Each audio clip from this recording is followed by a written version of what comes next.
Welcome to Pleasant Grove Sports Network and today's coverage of the Pleasant Grove Vikings at the Lone Peak Knights. Happy Friday, everyone. We have a rubber match here, game 3 of a 3-game set. Lone Peak took the first one by mercy rule on Tuesday. Pleasant Grove won yesterday in a wild walk-off fashion in a 4-3 victory. We thank you for tuning into PGSN today and your continued support of our program. The Vikings will bat first. Their lineup leading off, number 2, R.J. Wilson. Batting second, number 21, Tua Wolfgram. Batting third, the shortstop, number 5, Riker Scow. Cleanup is Tanner Christiansen. 5, 6, and 7 in the order, Slater Scow. Hayden Zamboni, who is DHing today. He fouled the ball off his leg yesterday, so they're going to keep him out defensively, but they'll still have him hit. Batting 7th, Tyler Gardner. 8th, Jacob Baxter. And rounding out the order, playing catcher, number 37, Brad Farr. Pleasant Grove comes into this game 3-5 in region play, dropping 2 of 3 against American Fork and Skyridge. They're hoping to win their first series today against Lone Peak. The story of yesterday's game, Pleasant Grove's walk-off win. They had runners on first and second with 1 man out.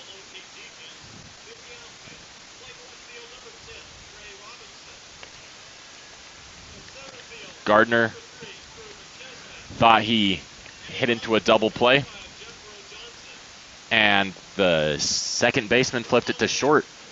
He stepped on the base. He threw it onto first, but he was pulled off the bag.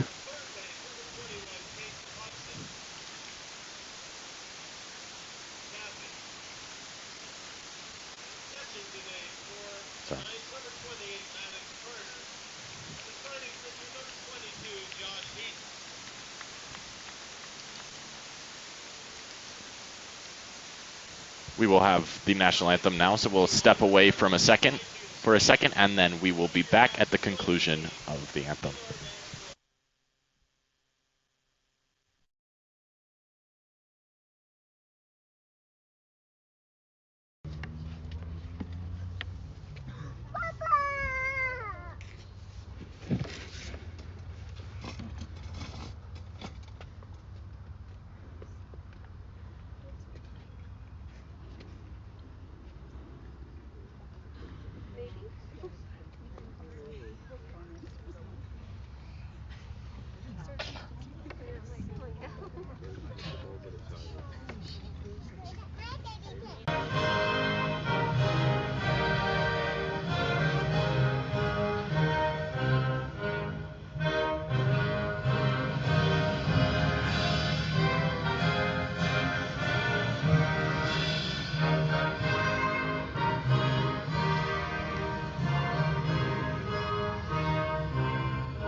And is playing first. Lance Pettit at second.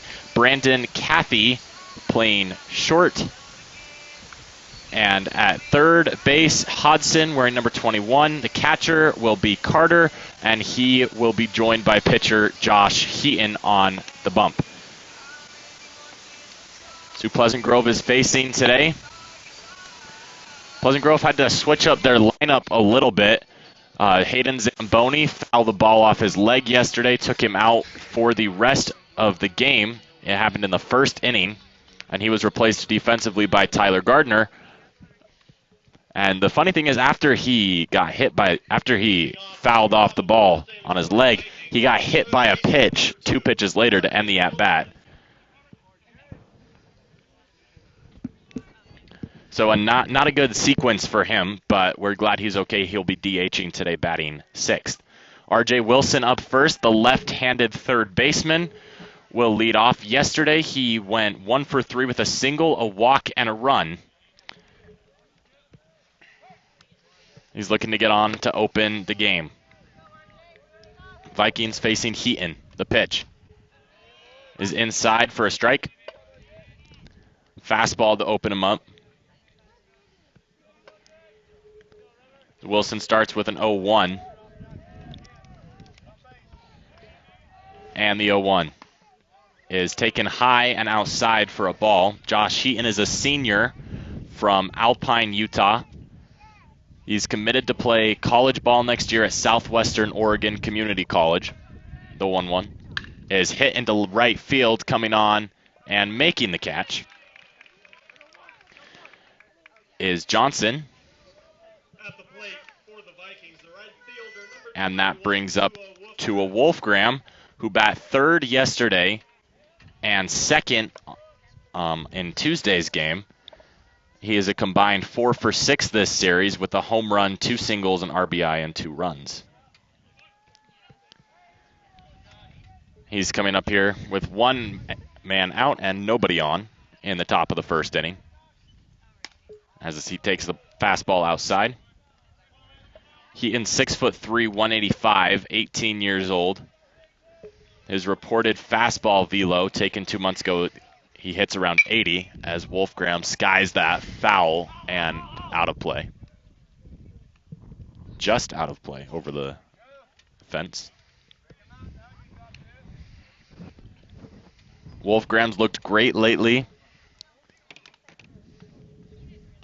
I was incorrect earlier. He went 0 for 4 with an RBI yesterday. He had a sacrifice fly that brought in Wilson in the 3rd inning.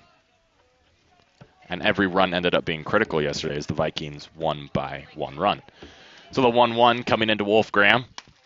He takes that fastball high to move it to 2-1.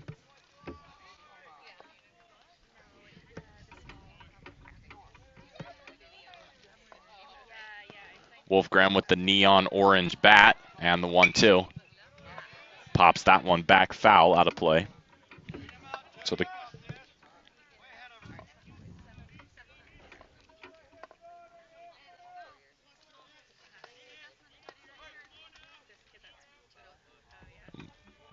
and the pitch is caught on and missed, and that's it for Wolfgram. So he goes down on strikes. And that brings up Riker Scow, the shortstop, the BYU commit. He went 0 for 2 with a walk in Tuesday's game, and yesterday went 2 for 3 with 2 singles and a run. He reached on an error in the 7th and scored the game-winning run. And he'll take the 0-0. High and outside for a ball.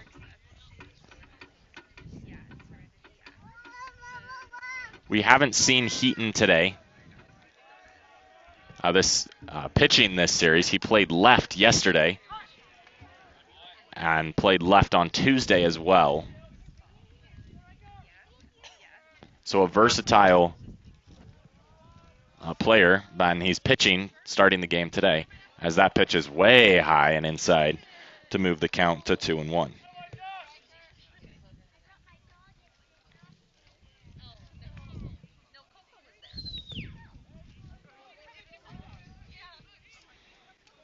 As Scow gets ready, the 2-1 is high. Count moves to 3-1.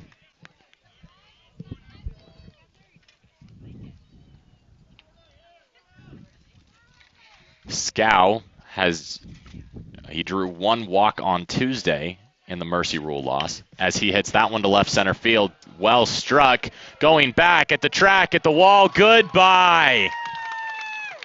Scow with the home run in front of the scoreboard, and the Vikings take an early 1-0 lead. Good piece of hitting on a 3-1 fastball count. Scow takes it deep and gives the Vikings a quick 1-0 lead. We've seen a lot of home runs now that the weather is starting to get warmer. On Tuesday, Max Bateman, the Lone Peak catcher, hit 2 of his own, and Wolfgram, the PG catcher, hit 1. And then yesterday, there were a couple that died right at the track. So this brings up Tanner Christiansen, the Viking cleanup hitter, with nobody on and 2 outs, as he takes a fastball low and outside, 1-0.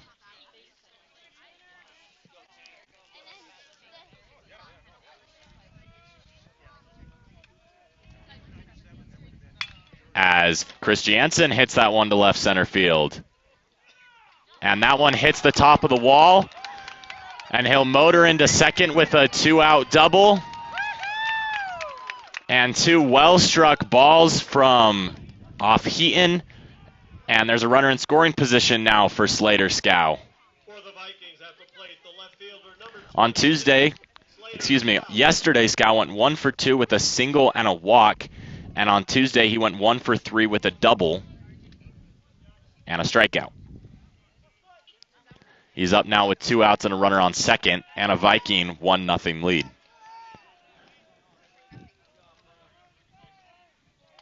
His brother homered earlier in the inning, so there's not a lot he can do to add. And he gets plunked first pitch on the left knee.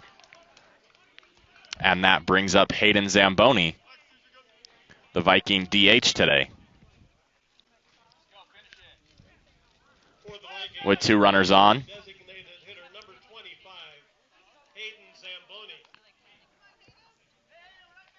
And Scow's limping.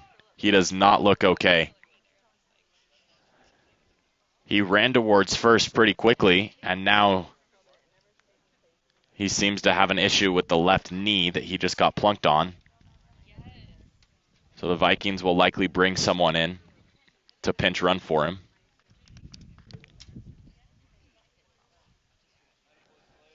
And they're going to keep him in. He stays on first base.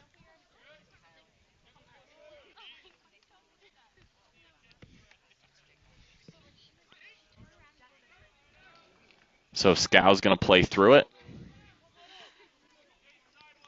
He's in left field today defensively, so we'll keep our eye on that part of the field when the Vikings come out to play defense in the bottom half of this inning. As Zamboni prepares to receive a 0-0. He takes it low and inside for a 1-0 count. Hayden was hit by a pitch yesterday before being removed from the game.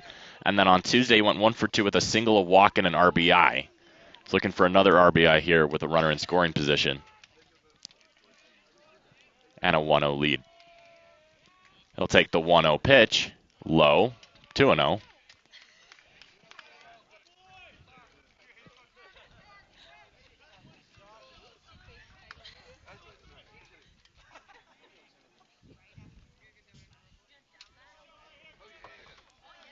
As Zamboni is ready to receive the home. And in safely by a mile is Tanner Christiansen. And so it's an RBI single to short for Hayden Zamboni. Slater Scow will stay on second. His knee does not look okay, but he's staying in. Hope he's not doing more damage to it. This brings up Tyler Gardner, who's playing first defensively for Pleasant Grove, and he's batting 7th. He'll get an opportunity this inning. So 3 hits on the board for Pleasant Grove as Gardner takes a low fastball for a strike.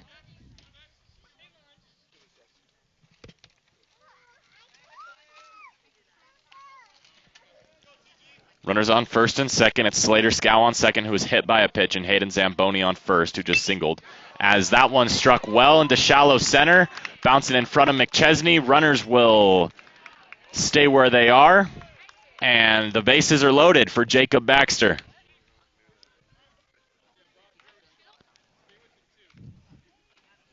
As Heaton's running into some problems early. For the Vikings at the plate, the second baseman, number 1, Jacob Baxter. Jacob Baxter bat 9th yesterday, went 0 for 2 with a walk. Bat ninth on Tuesday as well and went 0 for 2 with 2 groundouts. As they're going to take a visit to the mound and will come back.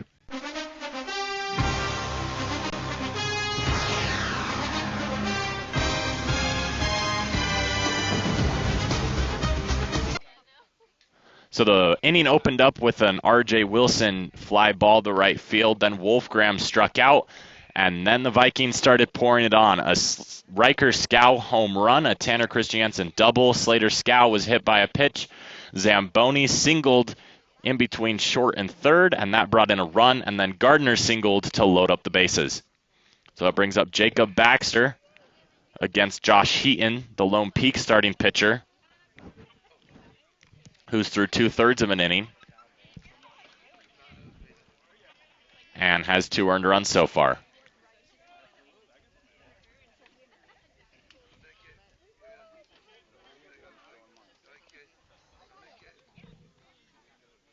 So Baxter coming up with the 0-0.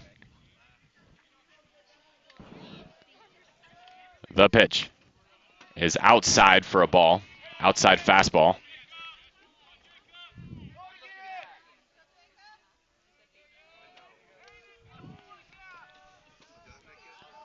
Vikings have a chance to blow this game wide open, as that's a fastball down the middle for a strike.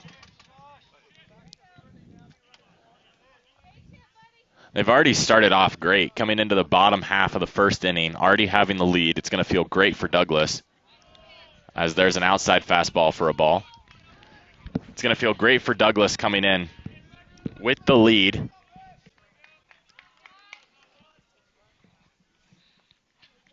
And it's going to make the game feel a little more relaxed for Pleasant Grove as the 2-1 comes in. And it's hit foul down the right field line, so 2-2.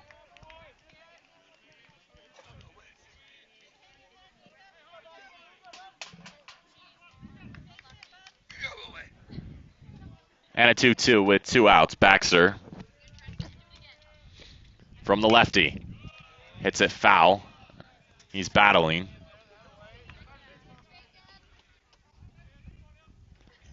Heaton bats right and then pitches left.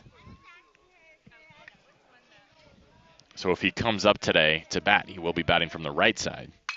As that ball's hit into center right field, and it dunks in for a base hit. 1 run scores. Coming home is Farrer, and he will score. Excuse me, that was Zamboni. So a 2-run, 2-out single for Jacob Baxter. And the Vikings have a 4-0 lead. That brings up Brad Farrer, who is catching today. He's been DHing the rest of the series. At the plate, the catcher, number 37, Brad Farrer. And he's got runners on first and second and a 4-0 lead. R.J. Wilson, who bat leadoff this inning, is on deck.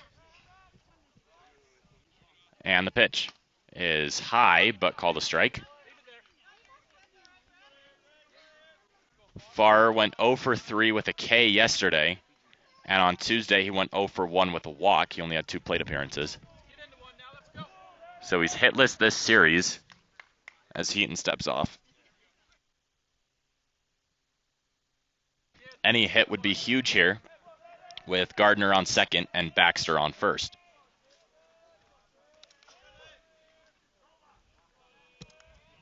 And the 0-1 is high, 1-1. Good take by Farrer.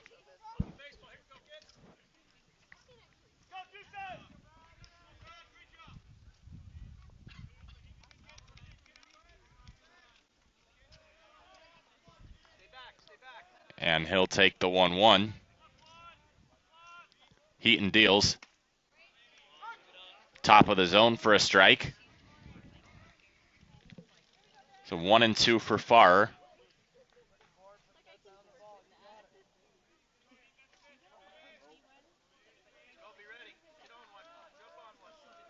There's 1-2 with 2 outs. Heaton deals. Cut on and missed by Farrer. So we'll turn over to the bottom of the first inning, but not before the Vikings score just a few runs. It's 4-0 Pleasant Grove. Douglas and the Viking defense will face Lone Peak next.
So after half an inning, the Vikings lead 4-0.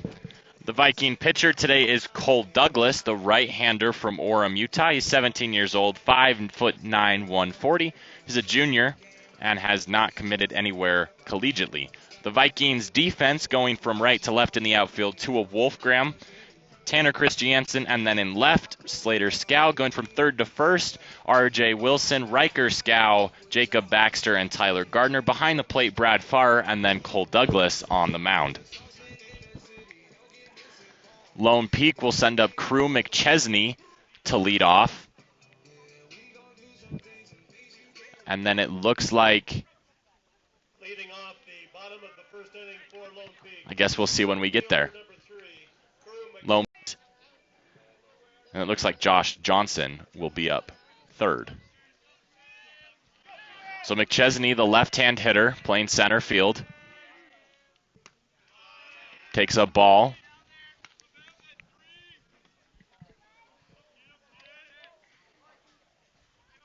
Douglas is under about as little stress as you can be under as a pitcher, up 4-0.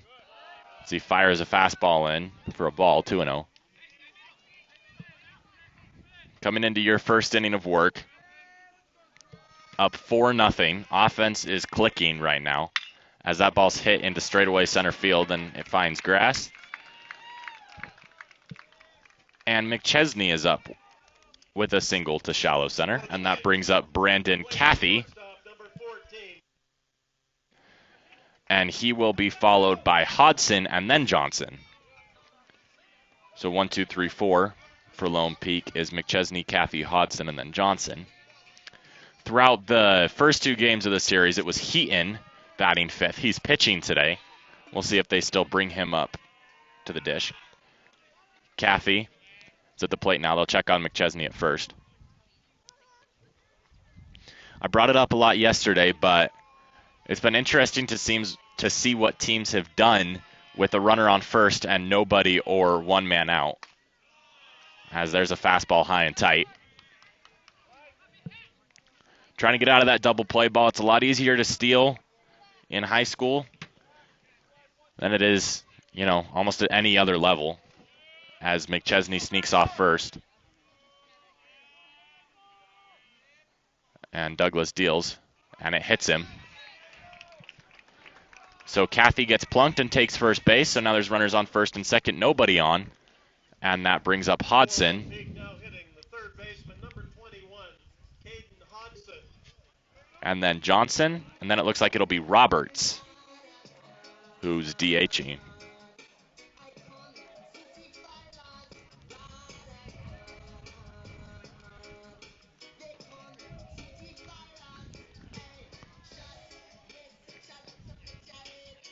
As they're going to talk to Douglas.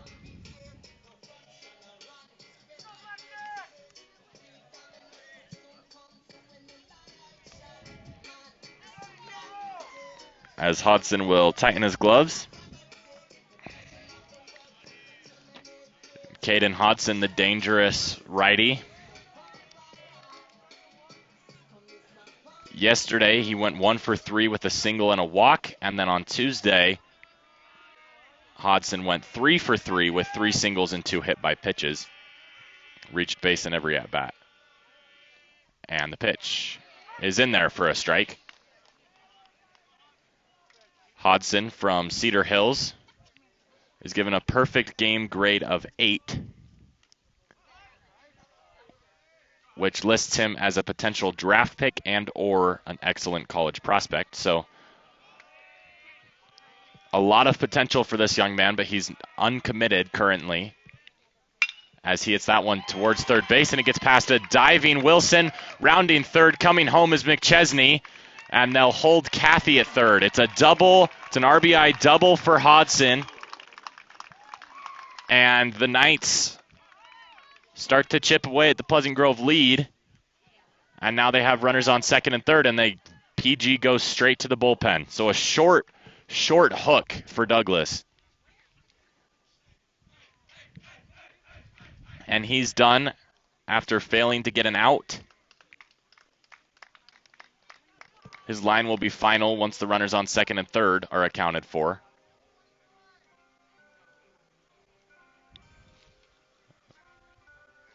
But that brings out number 24, Mason Henry, it looks like.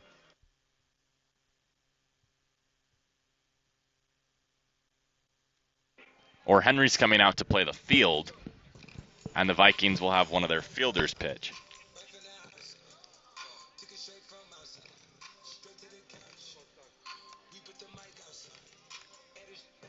As they get that sorted out on the mound.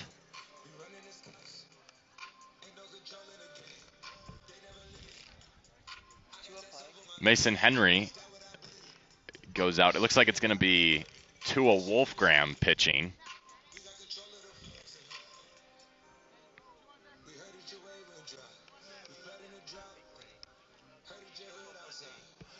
And it is going to be Wolfgram. His replacement in right field is number 3, Brock Robinson. They're already making it hard to keep track of this game.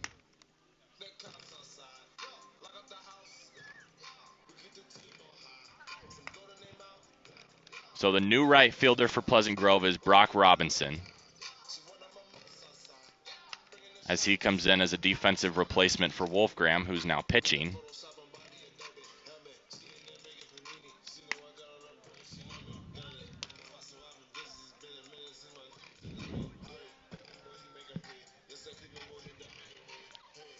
As Douglas leaves,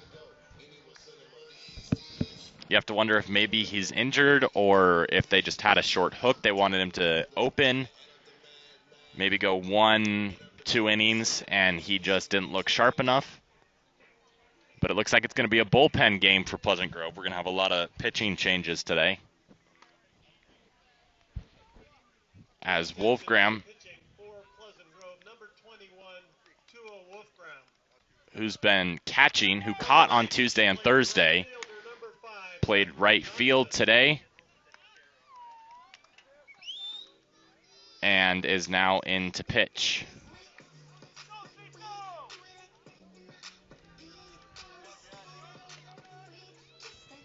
The right-hander committed to BYU. He's a junior. His fastball in July of last year was recorded at 88 miles an hour, which is elite for a kid his age. As he starts high and tight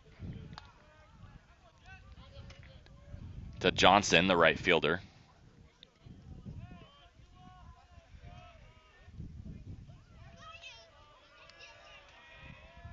And now his 1-0 is taken high, 2-0.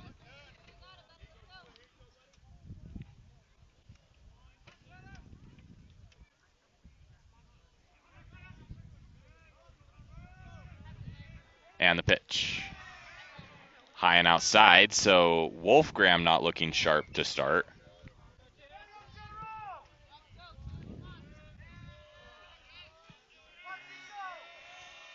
And the 3-0 is low, but a strike, 3-1. At his knees, a good pitch.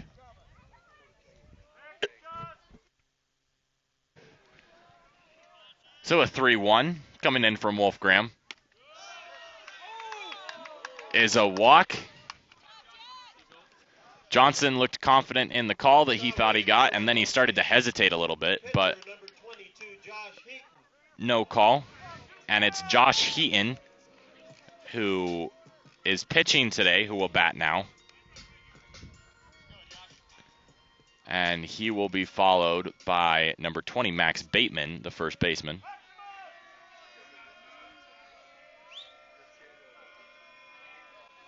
So Heaton with the bases loaded. He loaded the bases in the top half of this inning as the pitcher, and now he comes up with the bases loaded in the bottom half and nobody out.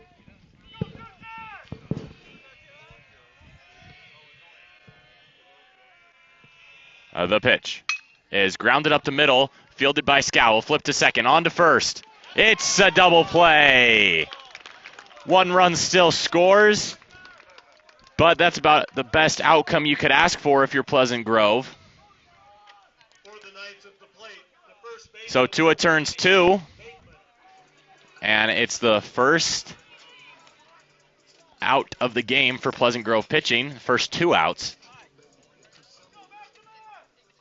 And that brings up Max Bateman. He'll be followed by Isaac Roberts,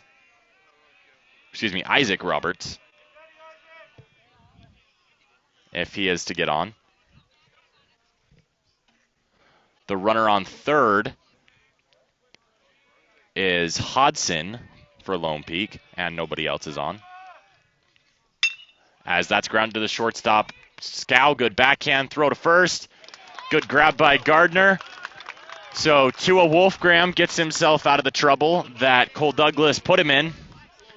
And the Vikings go into the top of the second, up 4-2. We'll have that for you right after this.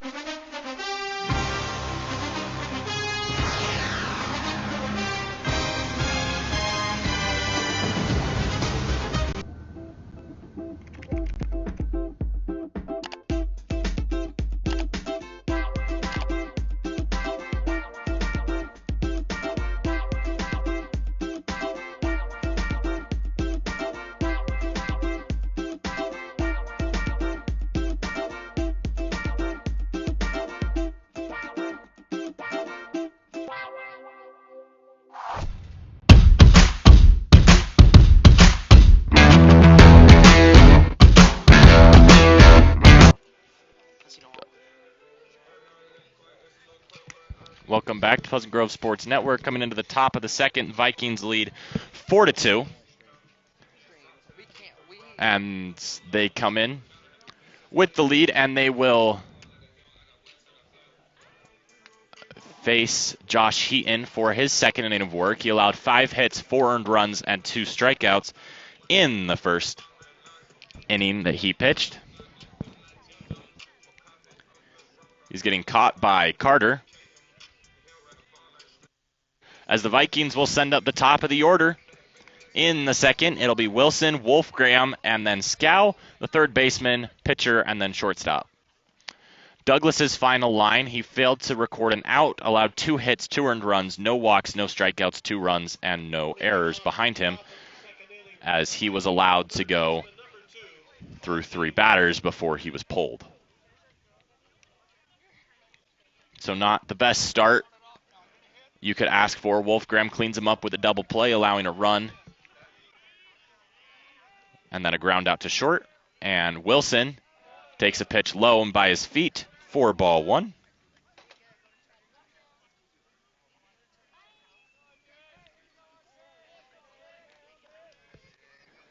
And the 1-0 is fouled back, 1-1,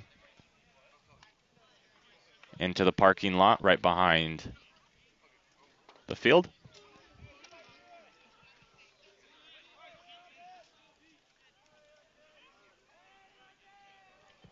And the 1-1 is high, 2-1.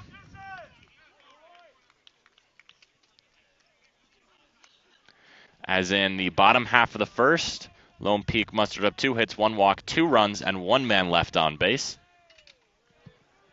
Wilson, 2-1, takes it high and inside, but it's called a strike.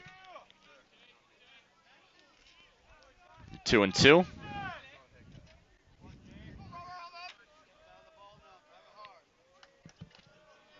And the pitch is hit towards first, takes an awkward bounce. It hits the first baseman, and Wilson reaches.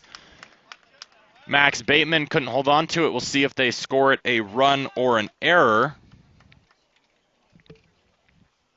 And it's recorded as a hit. So a single to first, and that brings up the catcher, the right fielder turned pitcher Wolfgram. As Lone Peak will have a meeting on the mound. We'll see if that's it for Heaton. The manager's out there, which usually only happens when someone's getting pulled, but I haven't seen any action in the Lone Peak pen. And he stays in. For the Vikings at the plate, the right fielder, number 21, Tua Wolfgram.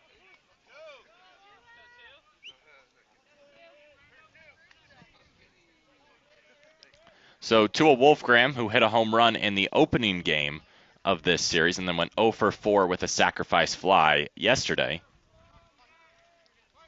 comes up with a runner on first and nobody out. And he'll take a pitch down the middle for a strike. So 0-1 moves the count.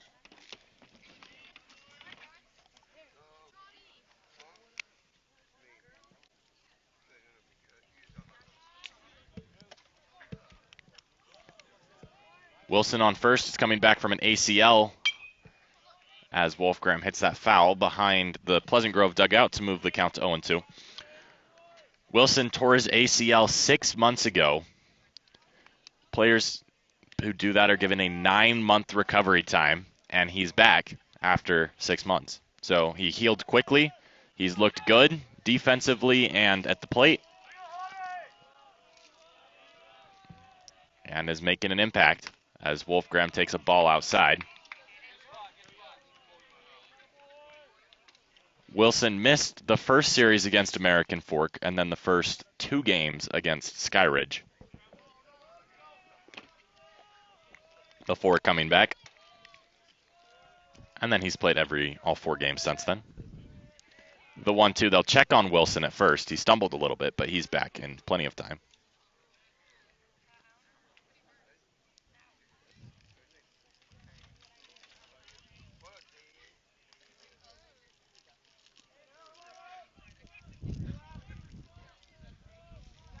And the 1-2 is high for a ball, 2-2. The way that Carter jumped up looked like that might have been a pitch out. They were trying to see if Wilson would run. He hasn't attempted to steal this series, but that could obviously change in one pitch. And it's a balk. So Wilson is given second base on a balk by the pitcher, Heaton.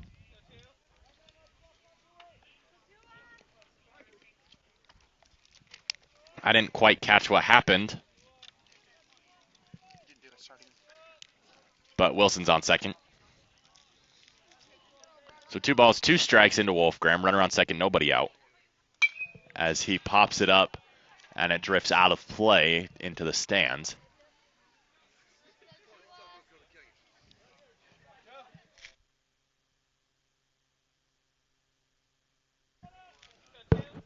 So I'm being told that Heaton was not touching the rubber when he pitched, and that resulted in the balk call.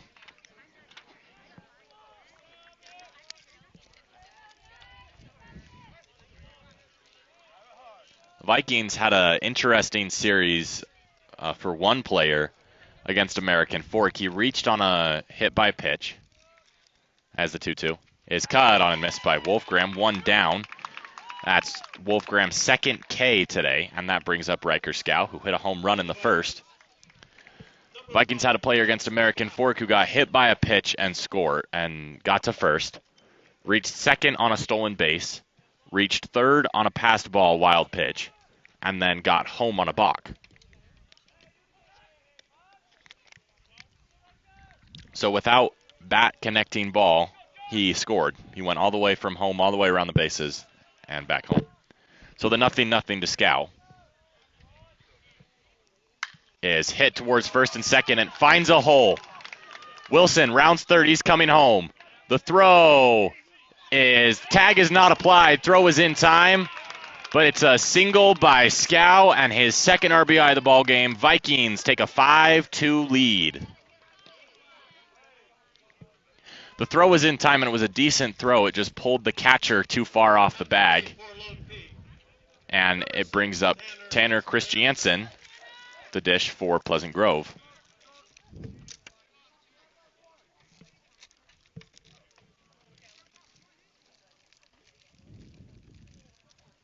So that is Vikings' 5th run today as their offense is starting to get hot. Christiansen fouls it back.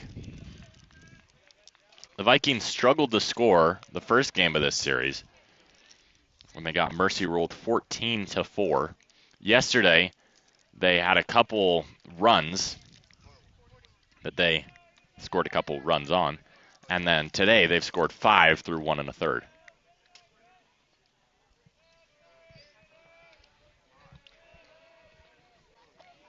As Christiansen takes a pitch low for a strike.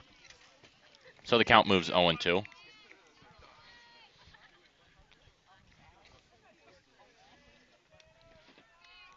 Looks like Heaton might have been in danger for another balk call there. He stumbled a little bit before he threw that pitch, but nothing was called. The 0-2 is in the dirt, 1-2. Scow stays on first. Slater Scow was on deck. He got hit in the left knee his first time up, but stayed in the game.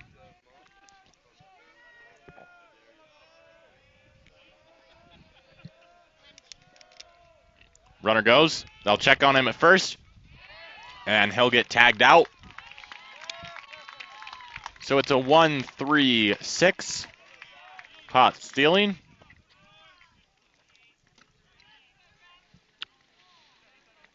And that's the second out of the inning for Pleasant Grove.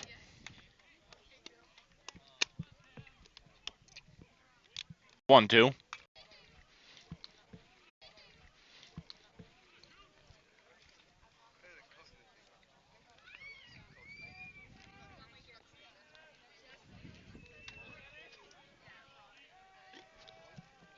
Chris Jansen doubled his first time up as he foul tips it into the catcher's glove, but it's dropped, so he'll stay alive.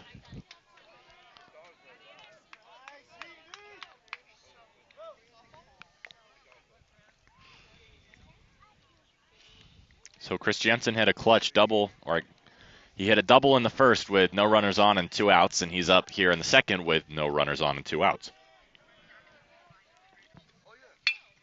As he hits the ball to short, fielded cleanly by Cathy, he drops it, and Chris Jansen's safe at first. That has scored an error, an E6, the first error of the game.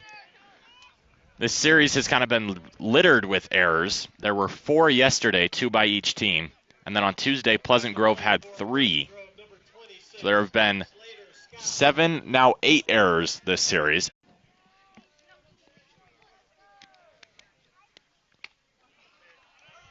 And Chris Jansen goes. No one's covering second, so he's in there safely.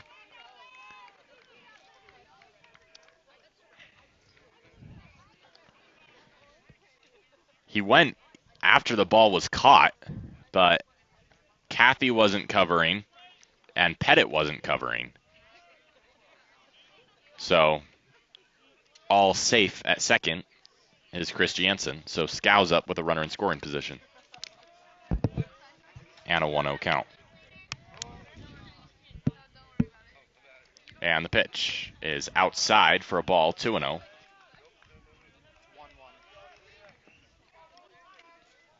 Oh, 1-1. The scoreboard in the outfield was saying 2-0. The umpire just clarified 1-1.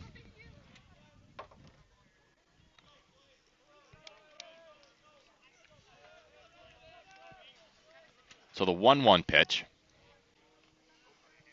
is high above the letters, 2-1. And a good position, too, just a little lower, and he would have gotten the call.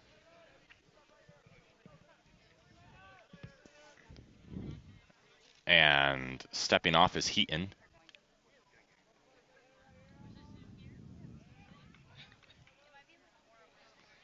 Chris Jansen leads off second. He has a pretty big lead off, about 10, 15 feet or so. As Scow swings and misses to move the count 2-2.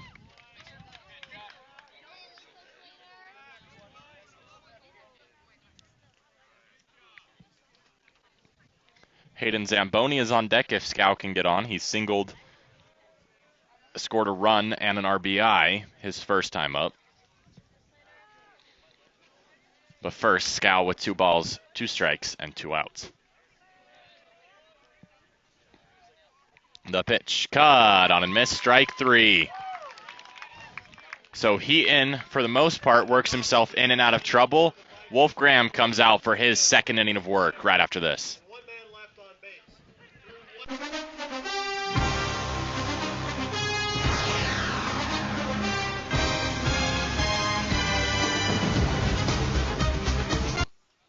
So after an inning and a half, the Vikings lead 5-2, 5-7-0 for Pleasant Grove, 2-1 for Lone Peak. And Lone Peak will bring up the bottom of the order. It's going to be the DH Roberts, the catcher Carter, and then the second baseman Pettit. We saw Pettit pitch in the first game on Tuesday. He went 6 innings. It was a mercy rule, so he pitched the entire game for Lone Peak. He went 6 innings, allowing 4 hits, 4 earned runs, 3 walks. He had 1 strikeout, and no errors were made defensively behind him. And we'll see him up. Roberts, yesterday, DH'd as well. He went 0 for 3. He reached on a pass ball and scored a run on an error. The pass ball was a failed putout. Wolfgram couldn't find the ball in the dirt on a dropped strike 3. And then on Tuesday, Roberts went 2 for 3 with 2 singles, a walk, and a run. So polar opposite games. 1, 2 for 3 with 2 singles, and 1 not reaching at all.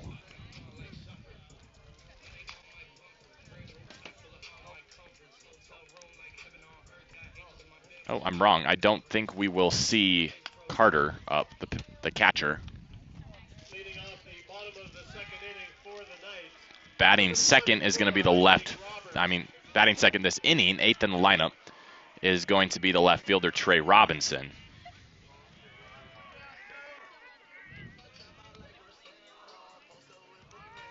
So that will complete the Lone Peak order. And Roberts is up. And he takes a strike 1, called strike 1.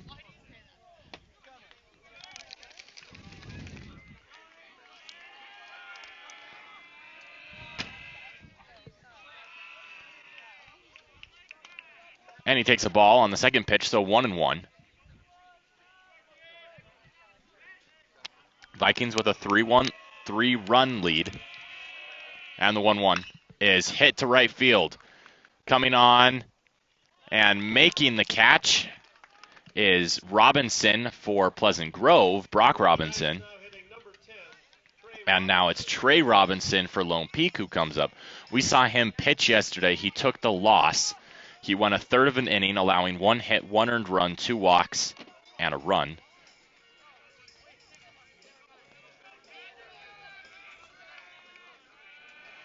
He was credited with the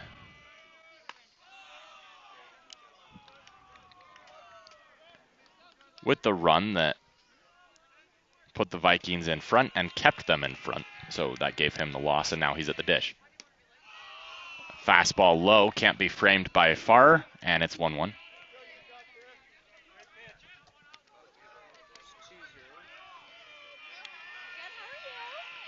The pitch, low and outside, so 2-3. I don't know if we can trust the scoreboard operator. He seems a little lost here at Lone Peak, as there's a strike. See if we can get the ump to tell us what the count is. 3-1. The scoreboard operator had 2-1 and still has 2-1. So the 3-1 is hit towards short, and it through for a base hit. It's grabbed by Scow, thrown into Scow, and Robinson with a single to open up the, with a 1-out single, and Lance Pettit comes up.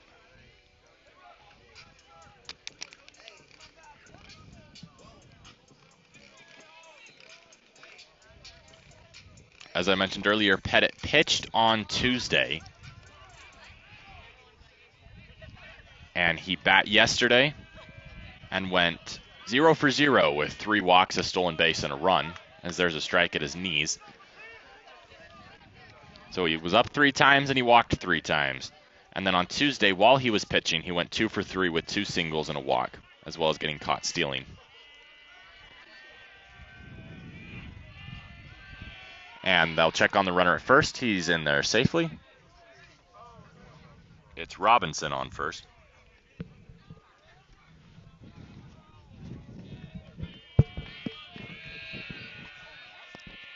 And they'll check on him again.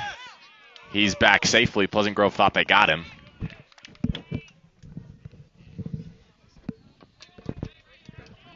We'll see if they'll check on him later in this at-bat. It's the same scenario of a runner on first and 0 or 1 outs. And they'll check on him again. He's back safely. So 3 straight pickoff attempts, which is a huge benefit for Pettit. Because in the back of his mind, in the back of Wolfgram's mind, he's thinking about the base runner. And he throws a strike, they'll try the pickoff attempt again from the catcher. So they're very worried about Robinson on the base paths. But as a hitter, when you know that the pitcher is thinking more about the guy on first than he is about you, you're a lot more likely to get a knock. It's something the Yankees have been putting in effect with Volpe hitting leadoff, as there's a pitch low. Had some vertical break to it. It's the same thing the Yankees have been doing with Volpe batting leadoff. If he gets on, the pitcher's more worried about him stealing a base, and that's in the back of their mind as they'll check on the runner again. You have the runner on in the back of your mind, and then in the Yankees' case, it's Aaron Judge. In Lone Peak's case, it's Lance Pettit. But the batter is now the second thought, as he'll take a strike 3 right down the middle. So 2 outs now for Wolfgram. The batter's now an afterthought, which is a huge advantage for them because it makes it a lot harder for the pitcher to execute his pitches. McChesney up now, who singled to center and scored a run in the first.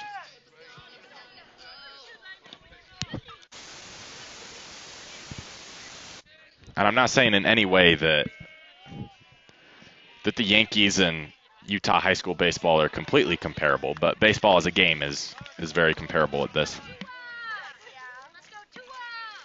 In these circumstances. Pleasant Grove in their baby blues. Lone Peak in the cream tops and the white bottoms. A cream, like tan color for the top. 0-1.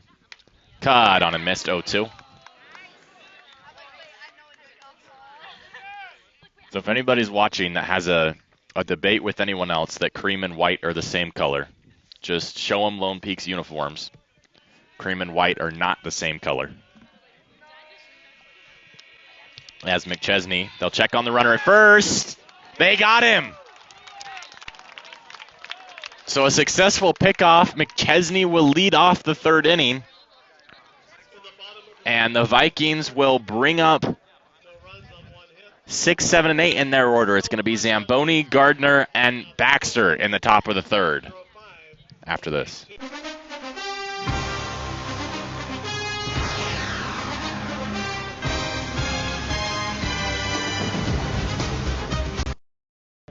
With the feeling! With the feeling! With the feeling! All day like, all night like, offense like, defense like, with a sound like, with a sound like, with a sound like. Oh! 3, 1, 2, 3, nice! Let's go!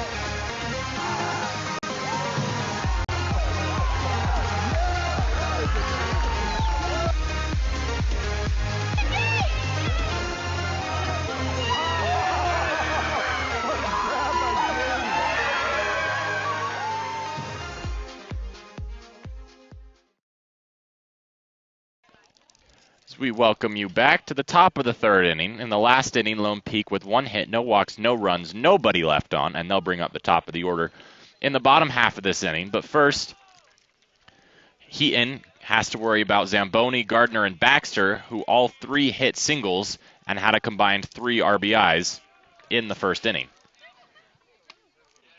As there's a called strike 1 for the first pitch to Zamboni. A single through the shortstop 3rd base hole, a single to center, and a single to right. As there's a single in between 1st and 2nd.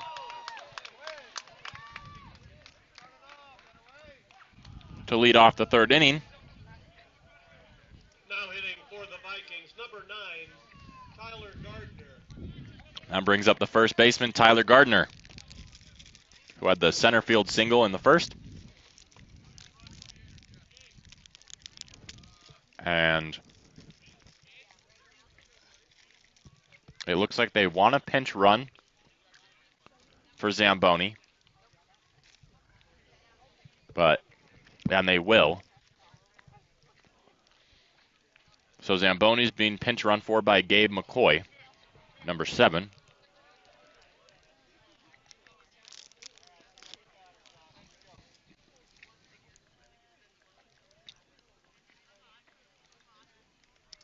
So now it's McCoy on first in place of Zamboni.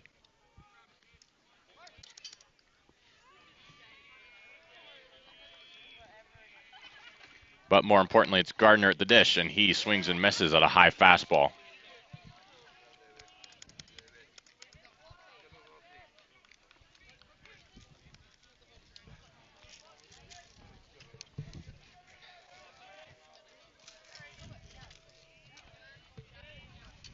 The 0-1. Just in the strike zone, 0-2.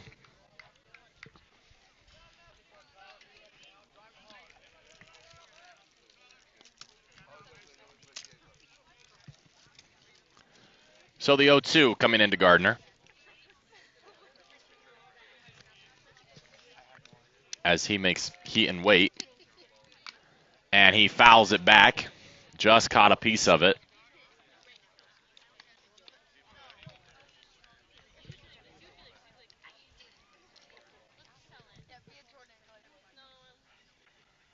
So an 0-2 count, nobody on. McCoy's on first. As a pinch runner. In the third game of this 3-game set. As that one's fouled straight back and out of play. The Vikings are looking for their first region series win of the season. Lone Peak is 4-4. They won a series against Corner Canyon and lost a series to American Fork as that ball's hit to short. Pass to Cathy, an outstretched Cathy. So a single, his second of the game, and that brings up Baxter, who singled it to right in the first with 2 RBIs. With the feeling!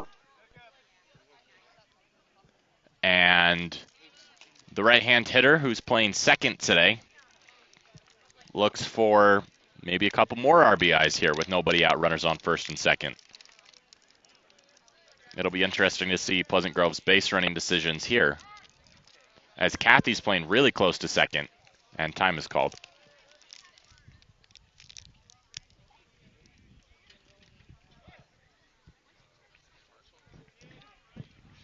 Cathy's not on second, but he's definitely close enough for a possible pickoff attempt, and now he runs all the way to third almost, as Baxter shows bunt.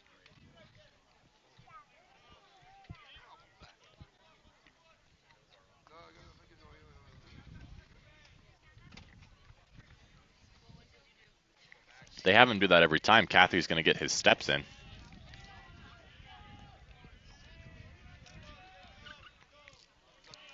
As he's covering second, and now he jogs towards third. And bunt is showed and laid down, and it rolls foul. So a 1-1. Not the best bunt, but it would have gotten the job done. As Baxter comes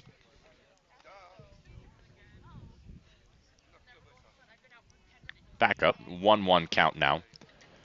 The runner on first is Gardner. The runner on second is McCoy.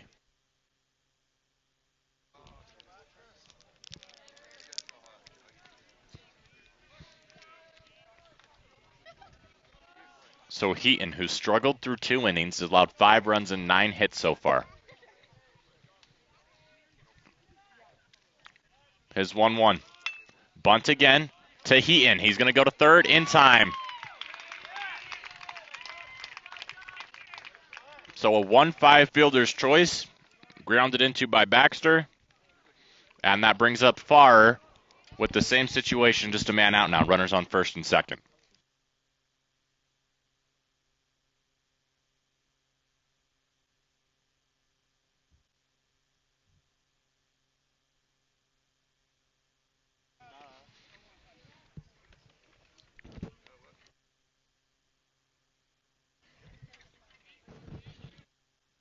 Stock.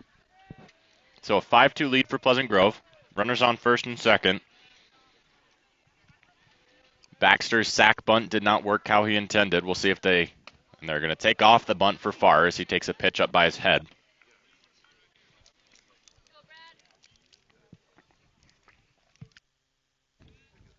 So a 1-0. Farr struck out his first time up against Heaton. He's the only pitcher Lone Peak has used. Pleasant Grove has used 2. And the 1-0 is low and outside, so Farr ahead in the count now, 2-0.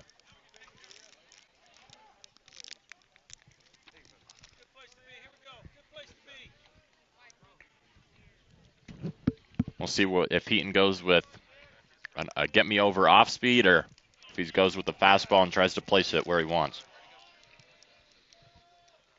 And it's the off speed, and Farr ripped it down the left field line. He got a hold of that one. But no harm, no foul for Heaton if it goes out of play.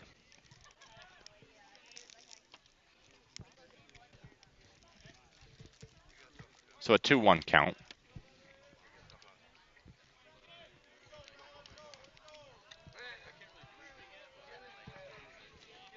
And the pitch is inside, 3-1. So Farr's ahead in the count.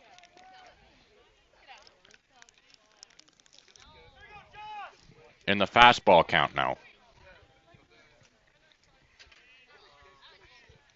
When Heaton needed a pitch earlier, he went off speed.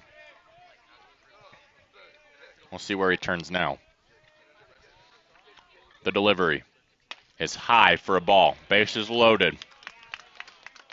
Top of the order coming up. It's R.J. Wilson up next. Yeah, Lone Peak's going to talk about things. Wilson flew out to right his first time up and then singled in the second and scored a run. He's up for his third time in the top of the third. And that's going to do it for Heaton. He makes it through 2 1/3. His line will be final when the runners are accounted for. But so far, 9 hits. Not looking good for Lone Peak, but as we saw with Wolfgram when he came in, a double play can change anything. Bases loaded. R.J. Wilson coming up. Don't go anywhere. We'll be back.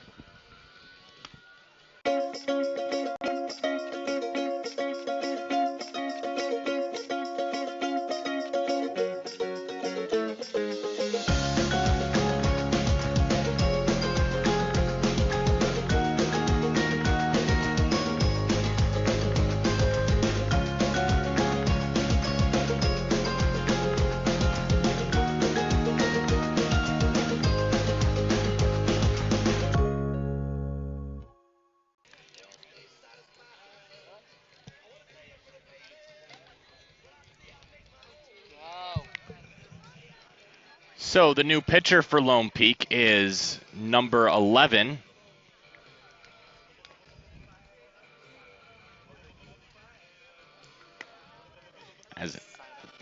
I'm looking for him. It's Hunter Cathy, the brother of Brandon Cathy, the shortstop. We saw Hunter Cathy yesterday. He went 2 1/3, didn't allow a hit. Any earned runs, he allowed a walk and a run, and then an error committed defensively behind him. He was the pitcher. He was on the rubber when the winning run was scored in chaotic fashion. And he comes in for the second straight day, trying to clean up the mess that Heaton left out for him.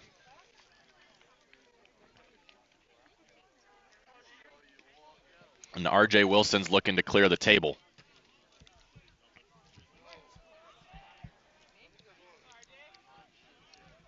Tua Wolfgram on deck. Wilson 1 for 2 today as he takes a high inside fastball to open it up 1-0.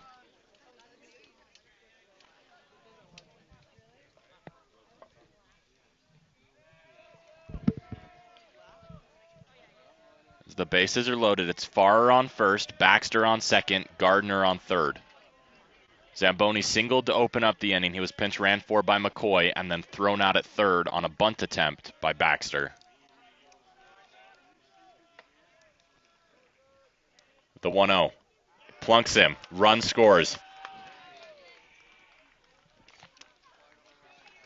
He's the second Viking hit by a pitch today. And that will be an earned run for Heaton. That's his 5th earned run of the game. He's accountable for the runners on second and third, but first base is now assigned to Cathy.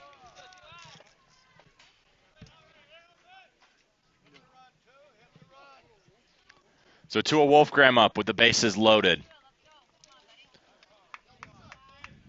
He hit a home run in the first game, and that's his only hit of the series. He went 0 for 4 with an RBI yesterday, as that one skied in the infield, drifting over and making the catch is Bateman.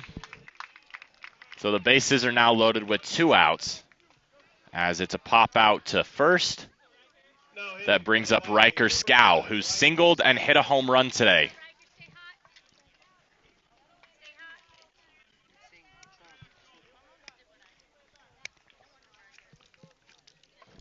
And now he comes up with the bases loaded and 2 outs.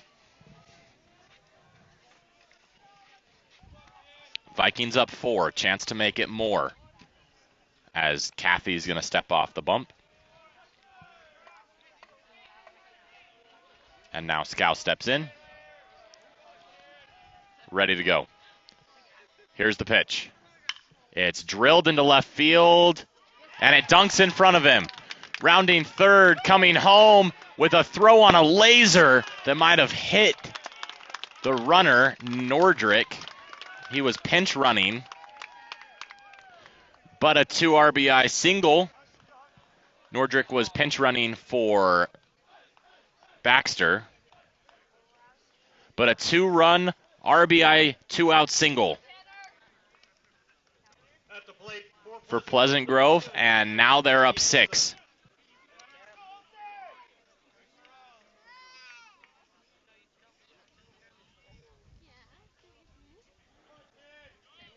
Keaton Nordrick was the pinch runner that scored. As there's a fastball to Chris Jansen that looked right down the middle but called a ball.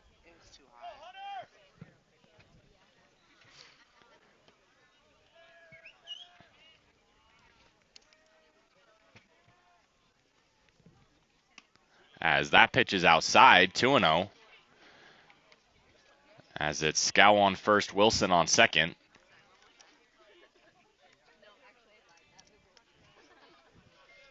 Chris Jansen hit a double in the first and reached on an error in the second. Scored a run in the first.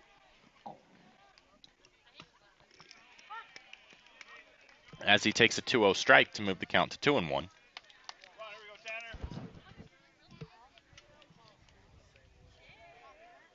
Riker Scow just looks better and better every day. A home run and 2 singles with 4 RBIs. He's accountable for half of Pleasant Grove's runs. As Chris Jansen swings and misses, 2-2.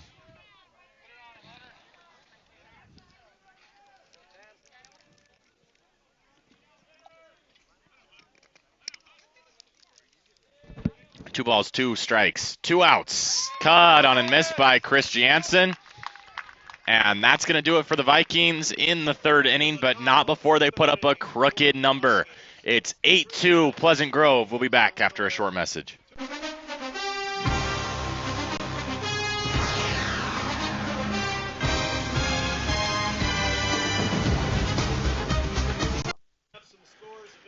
It's the bottom of the 3rd inning, and Lone Peak's going to bring up the top of their order. It's going to be Crew McChesney, Brandon Cathy, and Caden Hodson for Lone Peak. They have all reached base in their first at-bat. McChesney with a single, Cathy with a hit by pitch, Hodson with a double.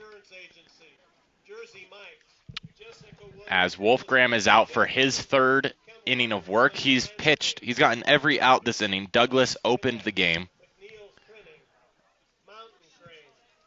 And Heaton's line for Lone Peak is final, and it's not good.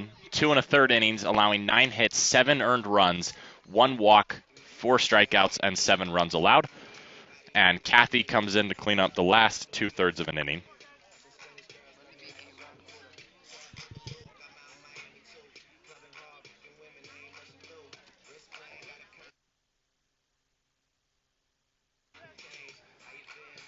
Excuse me, that was 8 runs for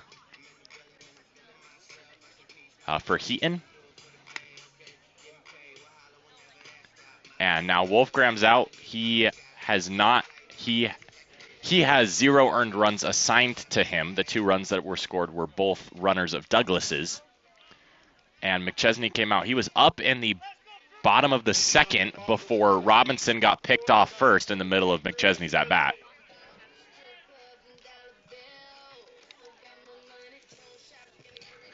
So now he comes up with the bases empty. And he takes ball 1 inside. Vikings with 3 hits, 1 walk, 3 runs, and 2 men left on base in that last half of the inning, in the top half of this inning. As that pitch is in the dirt.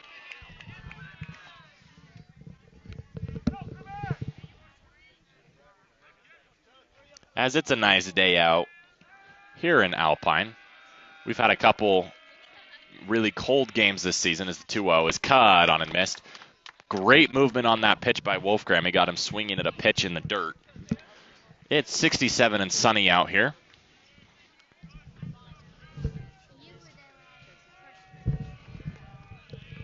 As the 2-1 is fouled back towards us. So the count moves 2-2.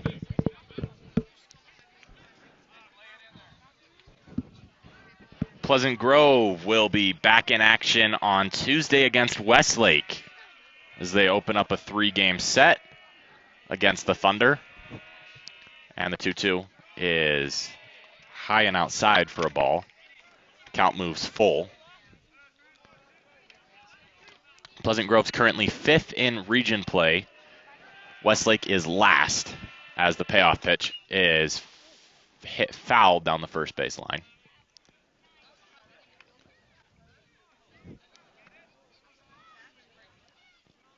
Corner Canyon and Lone Peak are tied for 3rd at 4-4. So Pleasant Grove would move into a tie with Lone Peak with a win today. As that ball's headed to straightaway center, drifting back and making the catch is none other than Tanner Christiansen for Pleasant Grove. That was a well-struck ball by McChesney, but he just happened to hit it right to Christiansen.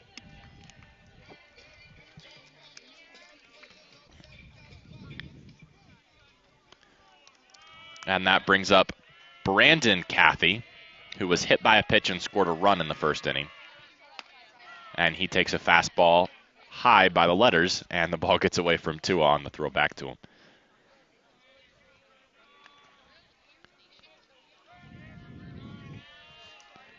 Corner Canyon is playing Skyridge today. And I can't tell you, as that ball hits him almost in the head, his second hit by pitch today.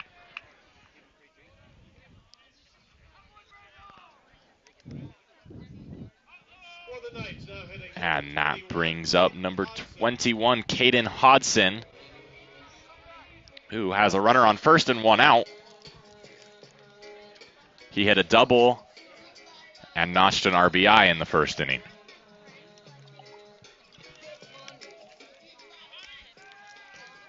On Tuesday, Hodson went 3 for 3 with 3 singles and 2 hit by pitches, and there's a pitch skied, foul, and a catch can't be made. Gardner was there, but the ball fell out of his glove. So it will just go in as a strike, 0-1.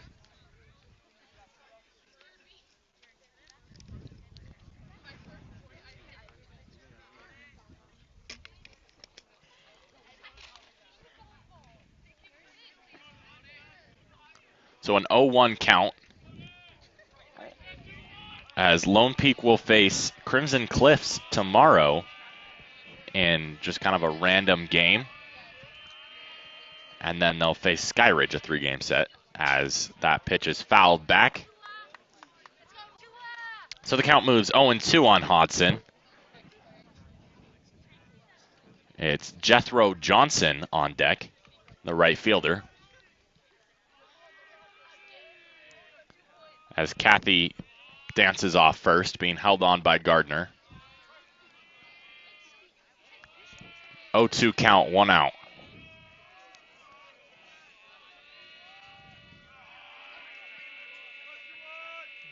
As Tua will step off. And he quickly gets back on.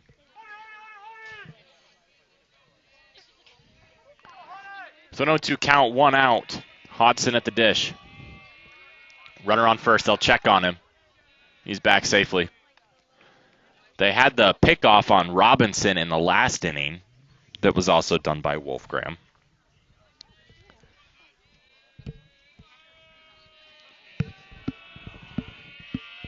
And the 0-2 is hit to left field, drifting back and making the catch is Slater Scow. He'll throw it in to his brother Riker Scow. So 2 deep flyouts for Lone Peak brings up Jethro Johnson, who walked in the first inning. That walk was issued by Douglas. And then Wolfgram came on for the next batter.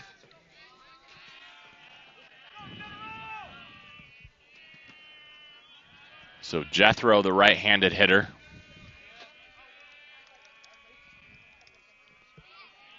Receives the 0-0 from Wolfgram. Low, fastball. For a ball, 1-0.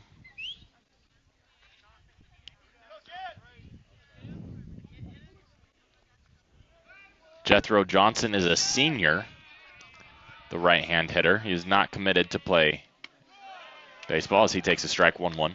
He is not committed to play baseball in college. 5'11", 200, 18 years and 9 months old.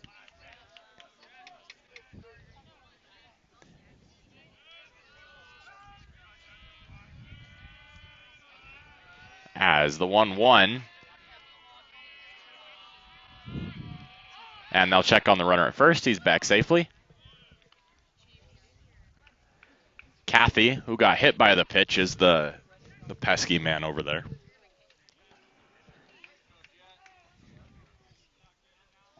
Farr calling his game behind the dish. He's done excellent so far. And the 1-1. In there for a strike. Just bulleted in by Wolfgram.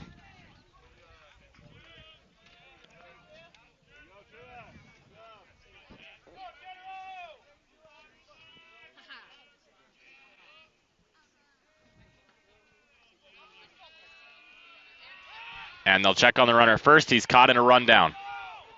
Gardner throws over to second. And he's out. And Lone Peak is going to have a talk. Lone Peak's manager is going to have a talk with the umpire. They think that he dropped the ball on the attempted tag, which would result in an out. And they're going to have a civil discussion about it by second base. So Kathy's still standing on second. The whole Viking defense is back in the dugout. And he's going to go talk to the home plate umpire to see if he can do anything about that.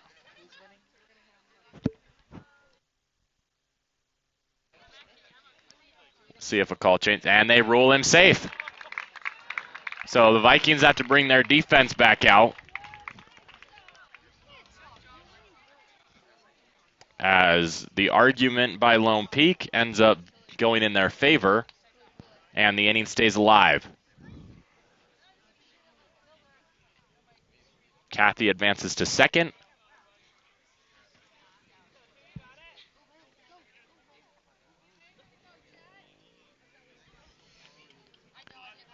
As the defensive replacement for Slater Scow is Van Haney for Pleasant Grove.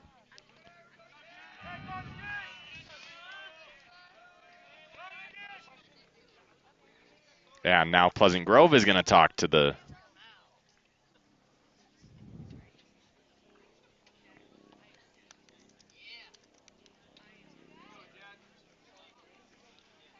and it was, I believe, just a short discussion about taking Van Haney out to left.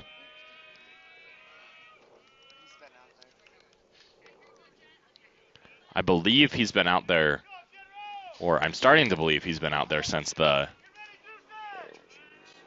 hit by pitch on Slater Scow.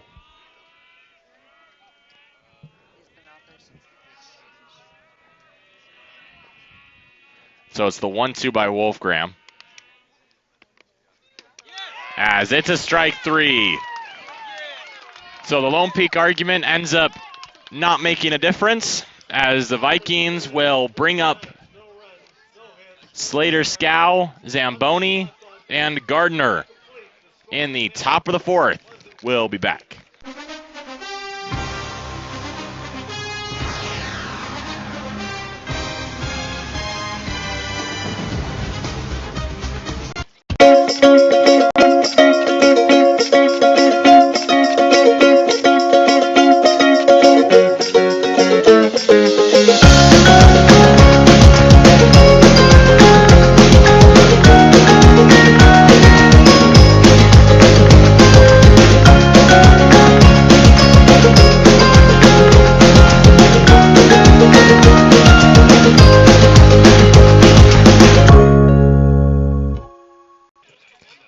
So Hunter Caffey comes out for his inning of work. He got 2 outs in the last inning, and he's out here for the fourth. He will face Van Haney, who has replaced Slater Scow in the game. Off the top of the fourth inning for Pleasant Grove, number 26, Slater Scow. So Van Haney getting announced as Slater Scow by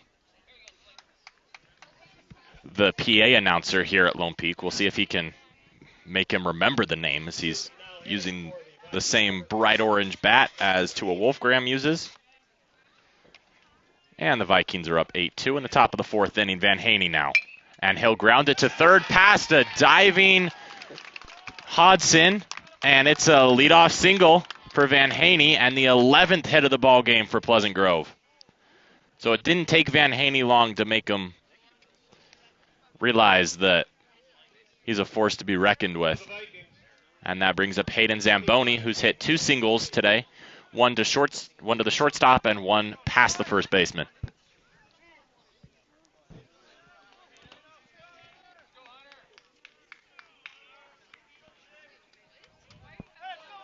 The 0-0 from Caffey is popped up out of play into the stands. And looks like someone might have gotten hit, but it looks like everyone is okay. Everyone is okay as the ball's thrown back into the Viking dugout.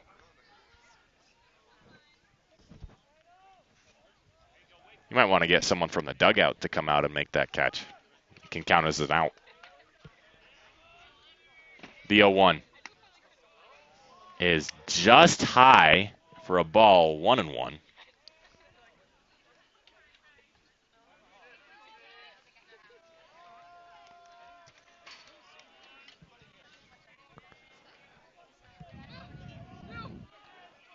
Hunter Caffey, the senior, as Zamboni hits that into left center field, and a catch will be made at the wall.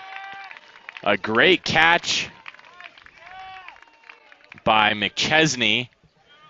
He takes away an extra base hit from Zamboni. And that brings up Tyler Gardner with Van Haney on first. This might have been assumed, but Brandon Cathy and Hunter Cathy are twins. They're both seniors. And Hunter Cathy uncommitted to play anywhere. He's the one pitching, and then Brandon Cathy is playing shortstop, as that one's fouled straight back. Brandon Cathy is playing shortstop, and he is also uncommitted. But in a pinch, Brandon can also come out and pitch if needed.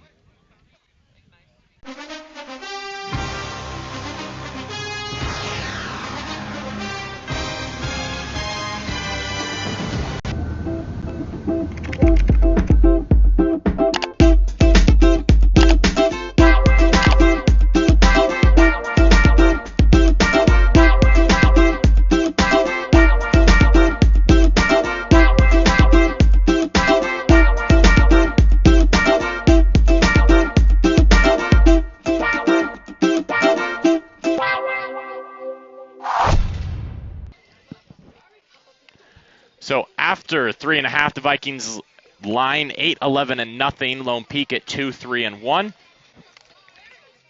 And Wolfgram comes out again.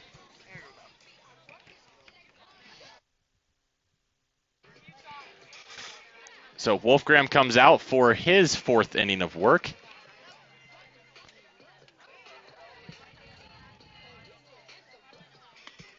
And he's looking sharp in his warm-ups. There's not a ton you can assume from that, but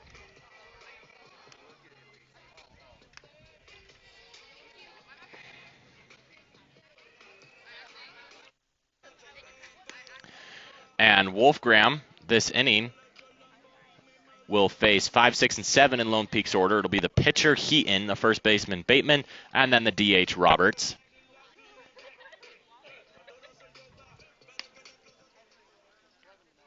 As Heaton comes up, he pitches left-handed, but he'll hit from the left side or the righty side of the plate.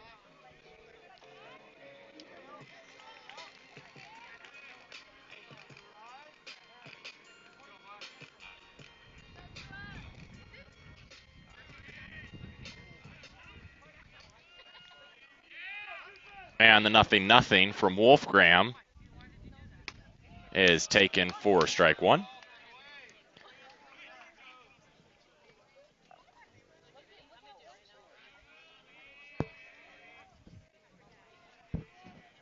Wolfgram deals his 0-1. Another strike. He gets quickly ahead in the count, 0-2. Heaton grounded into a double play. He was the first batter to face Wolfgram this inning. Since then, Wolfgram's only allowed 2 base runners. One was picked off. The 0-2 is high and outside for ball one. Count moves to 1-2.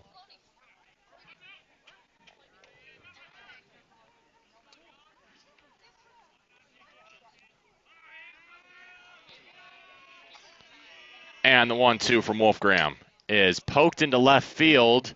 Moving over is Van Haney. And he makes the catch for out number 1 of the inning. So that brings up Max Bateman.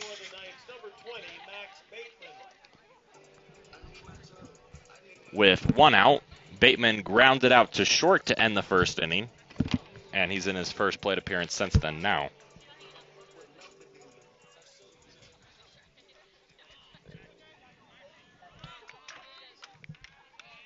So the 0-0 taken for strike one.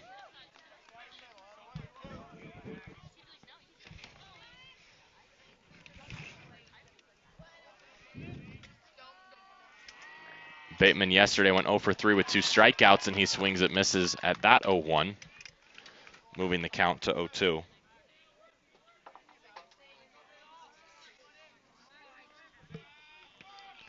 And time is called by Bateman.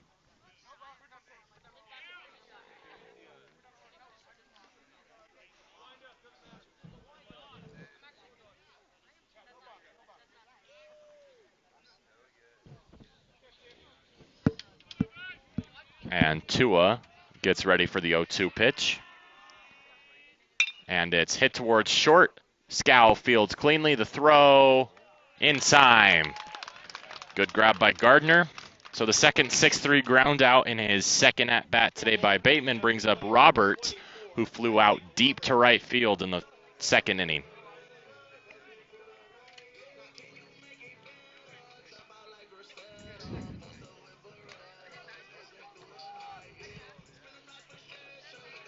Wolfgram has been almost flawless today, as he is through 3 2/3. As he fires that fastball just a bit too high for ball 1.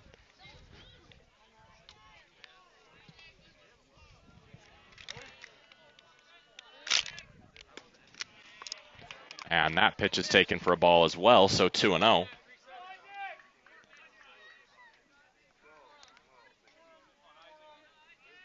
It's Isaac Roberts, who swings and misses at a well-thrown 2-0 off speed.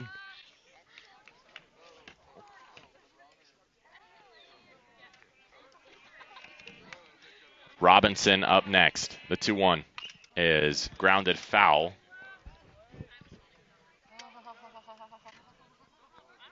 Towards the Pleasant Grove dugout.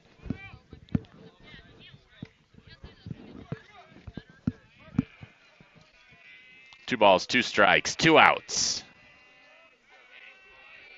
Wolfgram's 2-2. Cut on and miss, strike 3. Wolfgram's third strikeout of the game, and we'll have to wait to see Robinson until the bottom half of the 5th. Vikings lead 8-2. Offense coming up next.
So after 3.5, Vikings lead 8-2. Through 4, Vikings lead 8-2. And Lone Peak has a new pitcher. It's Cooper Hayes, who's wearing number 9. So Kathy's line is final. We'll have that for you in just a second. He goes 1 2/3 inning.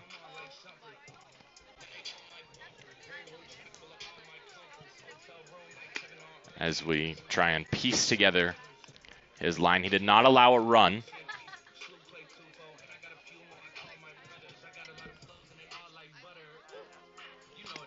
So, overall, a successful outing for him.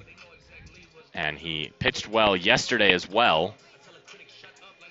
So he makes it through 4 innings over 2 days. And he looked good in every single inning.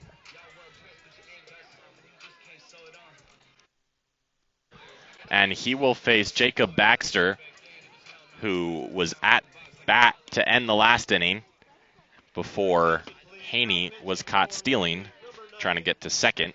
Then Brad Farr will come up, and then Wilson will bat in the 4th inning. He's hit in every inning so far, and he'll hit again in this one.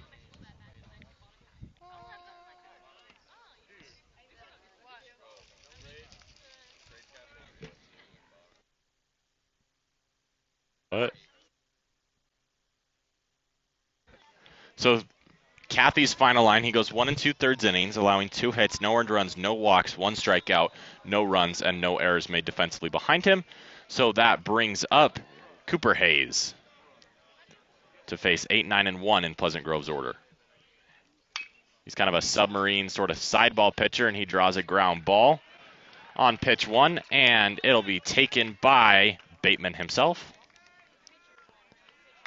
So a 3-3 ground out. At the plate for the Vikings. And that brings up 37, Brad Farr, Brad Farr. number 37.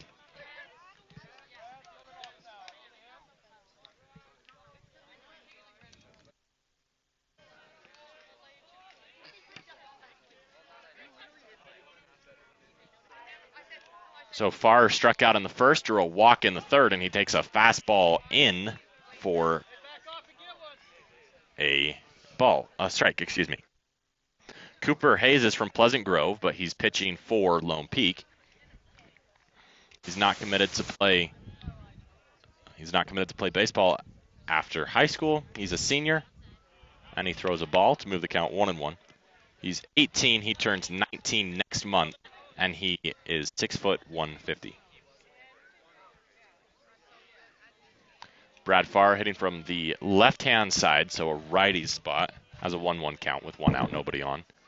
As he hits that one towards the pitcher, but it'll be fielded by Cathy, and the throw to Bateman is in time. So a 6-3 ground out, and that brings up the top of the order. R.J. Wilson, who flew out in the first, singled in the second, and was hit by a pitch in the third. Now he comes up in the fifth. And he's playing third defensively.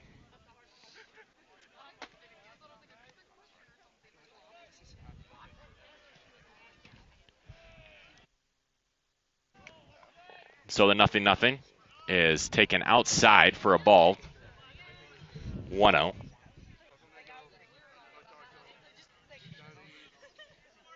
Wilson still has a brace on his right knee where he had the ACL surgery. And the 1-0 is low by his feet, 2-0. He's up early in the count.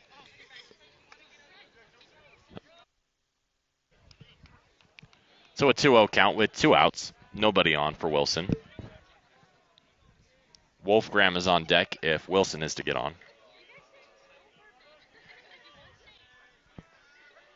And the 2-0 is grounded back up the middle, fielded by Cathy, over to Bateman. So 3 ground outs by Pleasant Grove. They go down 1-2-3. And 8, 9, and 1 will come up for Lone Peak as Tua Wolfgram comes out once again. With the feeling! With the feeling! With the feeling! All day like, all night like, offense like, defense like, with a sound like, with a sound like, with a sound like. Let's go, 3, 1, 2, 3, let's go!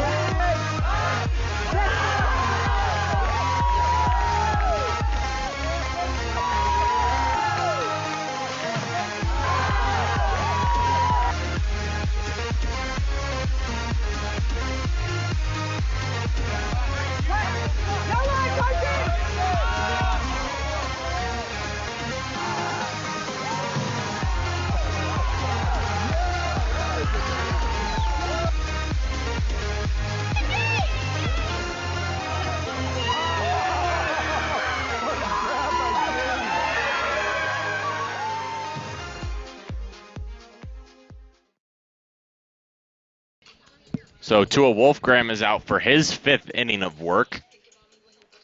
Through 4, he has allowed 1 hit and no earned runs. No hits, no walks, no runs, and no men left on base for Pleasant Grove. It's the first inning this game where they've been held without a hit. And in the top half of the 6th inning, they'll bring up Tua Wolfgram, Riker Scow, and Chris Jansen.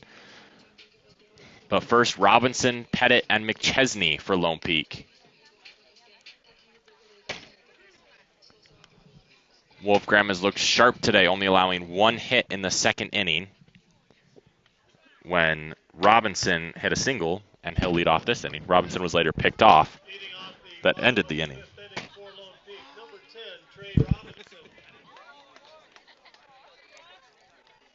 So the righty, who we saw pitch yesterday, he was given the loss. And then on Tuesday, he pinch hit into a fielder's choice in the 6th inning. in a game that Pleasant Grove got dominated in.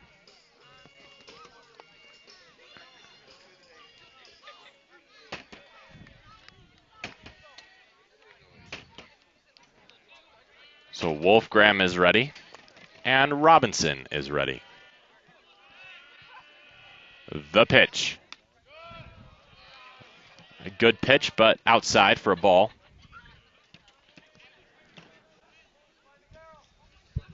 So the 1-0 count is outside and in the dirt for a 2-0 count.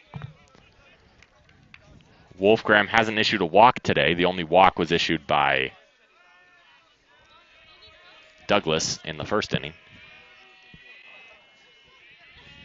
And his 2-0 is outside for a ball, 3-0.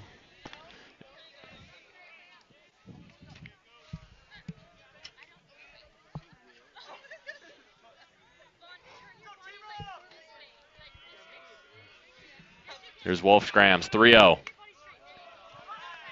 It's in there for a strike. 3-1 moves the count.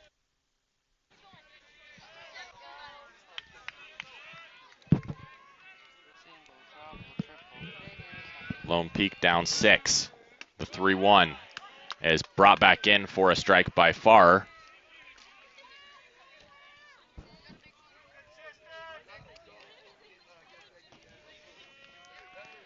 So the payoff pitch from Wolfgram. Here it comes. It's low and outside, so he walks his first man of the game and his first batter of the inning walked, and that brings up Lance Pettit with a runner on first. Robinson's probably going to stick a little closer to first base this time. He got picked off last time. Wolfgram needs to adjust his socks really quick.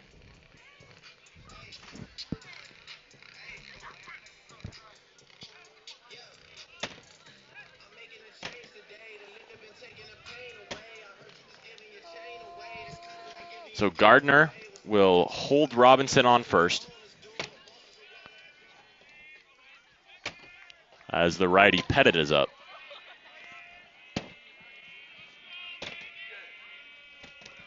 And the pitch is high and taken for a ball. Gardner was ready for a throw attempt to try and get the runner at first, but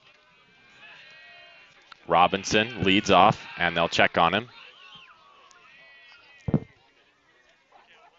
The count stays 1-0. No pitch was thrown. And the pickoff was unsuccessful. Robinson moves off just a little more. And that pitch is in there for a strike, so 1-1.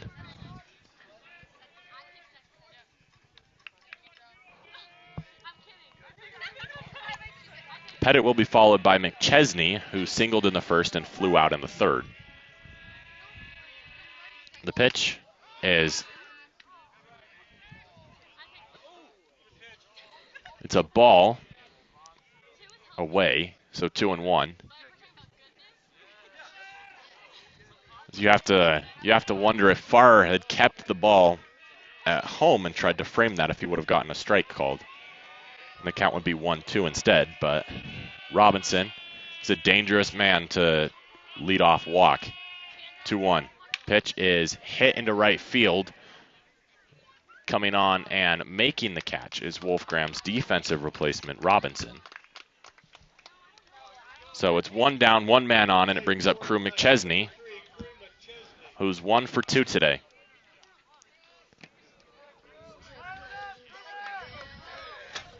He's 2 for 8 in the series with a double, 2 walks, and a single. Excuse me, 3 walks.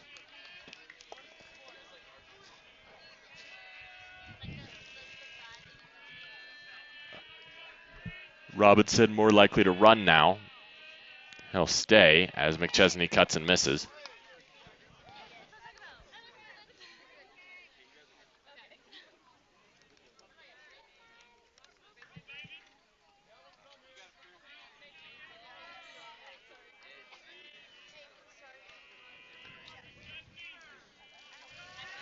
BYU commit. As they check on the runner first. Wolfgram is a BYU commit as well, so he's pitching to likely a future teammate. McChesney, the senior, and Wolfgram is a junior. And they'll check on the runner again. He's back safely.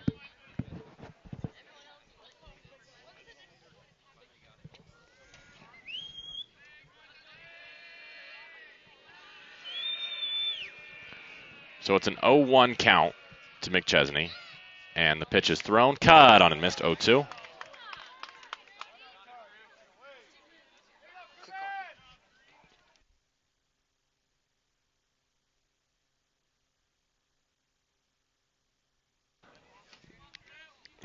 Coming in.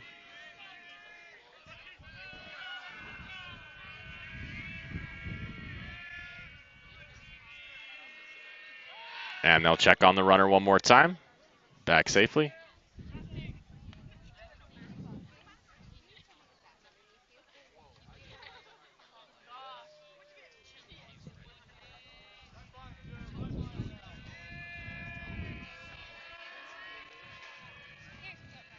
So 0-2 with 1 out, and they'll check on Robinson again.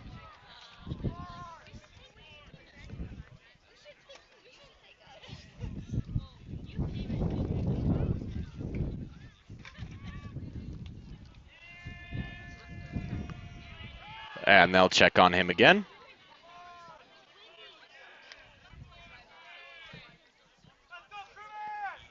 I think they've thrown more pickoff attempts than pitches this inning now. As Wolfgram will check on him again. I think that's 4 times in a row now. They continue to check on Robinson at first.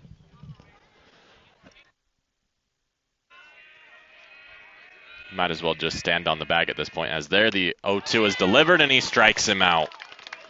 That brings up Cathy, who's been hit by 2 pitches today in his only 2 plate appearances. For the Knights, number 14, Brandon Cathy.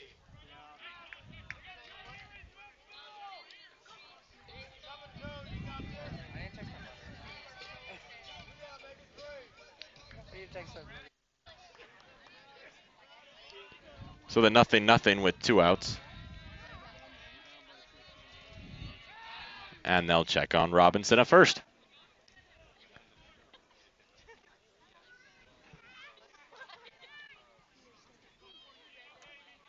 Cathy at the dish, and they will throw a pitch, and it's popped up way out of play.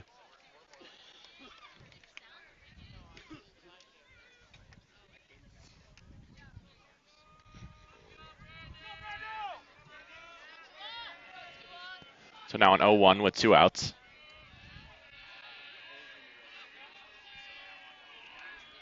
Robinson on first.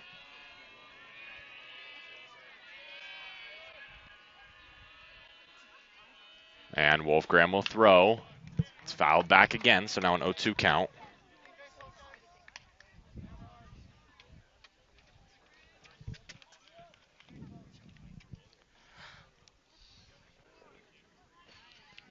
Oh, 2 with 2 outs.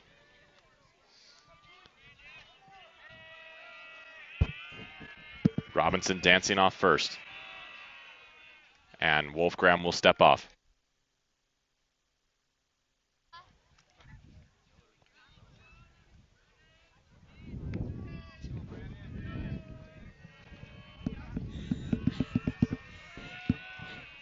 And they'll check on the runner at first. Robinson's back safely. He's going to have the dirtiest jersey in the state after having to dive back so many times. They tried to do a quick check on him, and it almost backfired. Ball almost got away from Gardner while Robinson was still standing on the bag.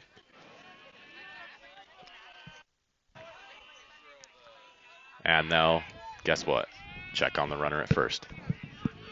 At this point, you think it might just be smarter for Robinson to just stay on the bag as his jersey is changing colors slowly. And a foul tip into the glove of Farr, and down goes Cathy. So even with all the circus music playing on the 15 pickoffs attempts on Robinson, Wolfgram gets the 3 outs he needs without relinquishing anything but a walk. So no hits, no walks, no runs, nobody left on base. The top half of the 6th is coming up.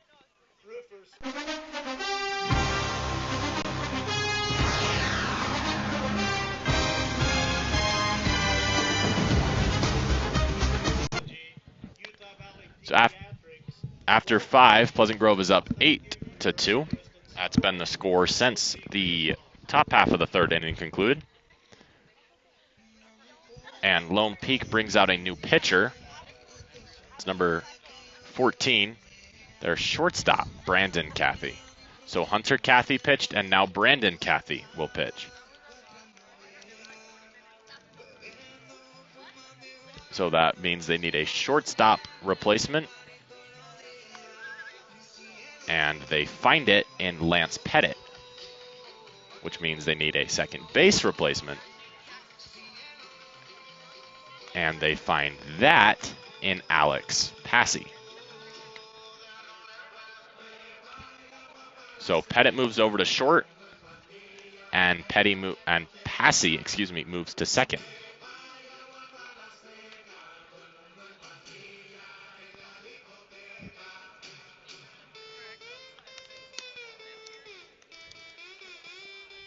Passy pinch hit for Carter. Or excuse me, I'm looking at the wrong game. I was looking at Thursday's game. So Passy appears now.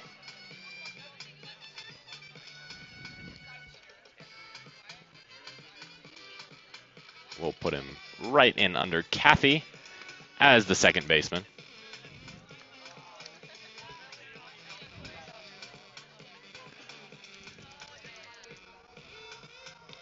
So that means both Cathys have pitched today. It also means Hayes' line is final as well. He goes 1 inning with zeros otherwise across the board. So a good outing for him. So that brings up started the game as a right fielder, mostly plays as a catcher and is a pitcher now, which is something you'll recognize a lot in high school baseball, as no one has a set position. So Wolfgram comes up to lead off the sixth inning.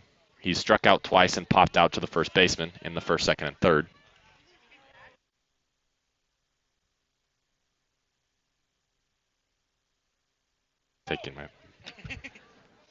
As that pitch floats down and onto the plate for a ball, 1-0.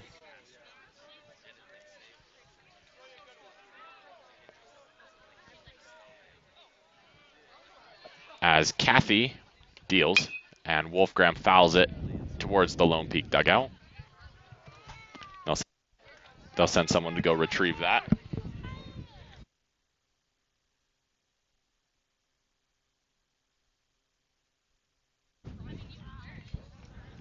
So a 1-1 count for Wolfgram, who's 0 for 3 today. He's not a guy you can keep quiet a lot, so I expect him to get a hit here.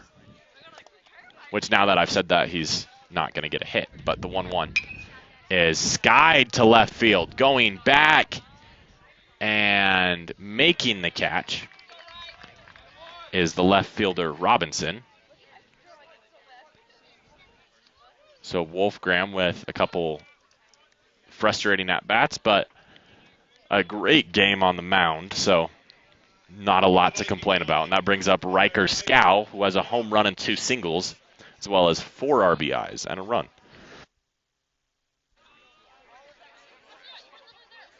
We're in the top of the 6th inning. Yeah, and that pitch is a ball. 1-0. 1 man out. Nobody on for Riker.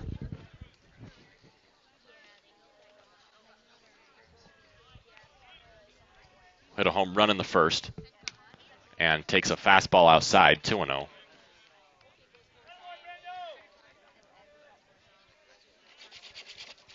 Brendan is the 4th pitcher used by Lone Peak.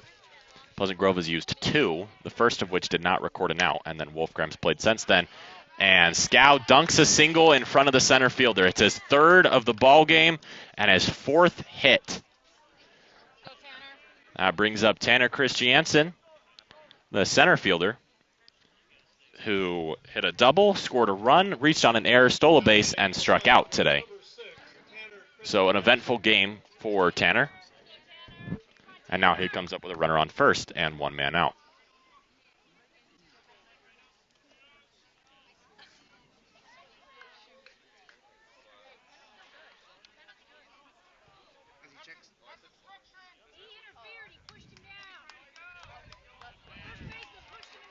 And the first baseman pushed Scow in the back. And that moves Scow to second on obstruction. And Lone Peak's manager / coach is going to have a talk about it. It's Matt Bezant talking to the home plate umpire right now, the Lone Peak head coach.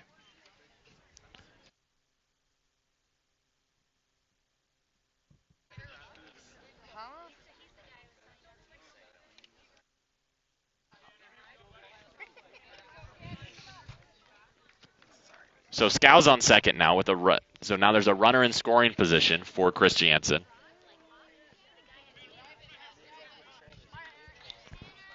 Slater Scow is on deck, which is a curious situation because Van Haney hit for him earlier in the game. And they throw it to nobody.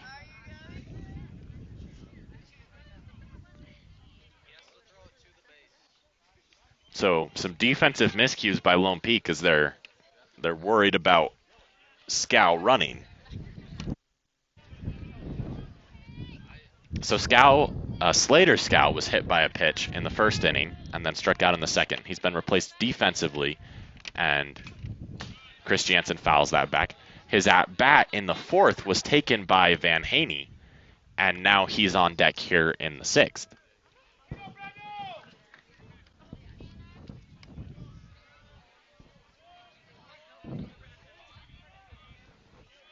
So it's an 0-1.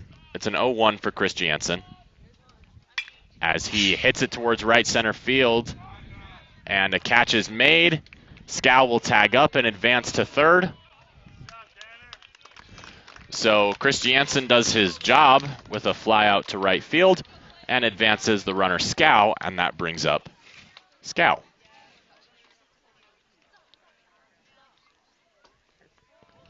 So Riker Scow on third, Slater Scow at the dish.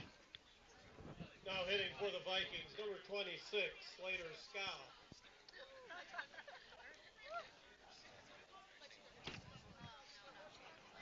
So that's something unique about high school baseball. After you exit the game, you can come back in. Pitchers can't. You cannot bring a pitcher back in after he's left the game, but hitters can. And that's what the Vikings do with Slater Scow here. 2 outs. And Slater is in front of that one.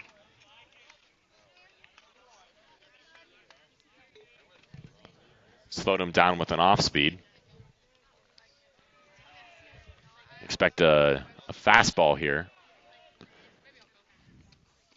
And they throw off speed again, low in the dirt, and Scow swings and misses. So quickly down 0-2.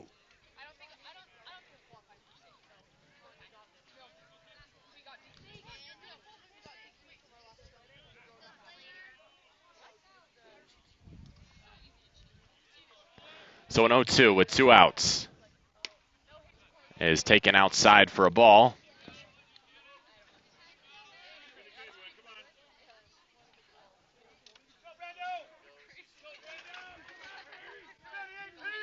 Brandon Cathey with 2 outs so far, but a runner on third threatening. The 1-2 is low and outside, 2-2.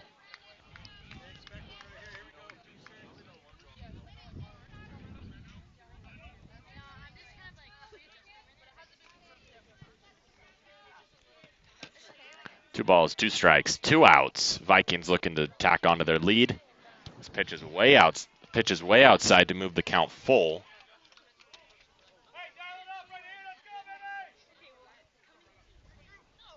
So a payoff pitch incoming.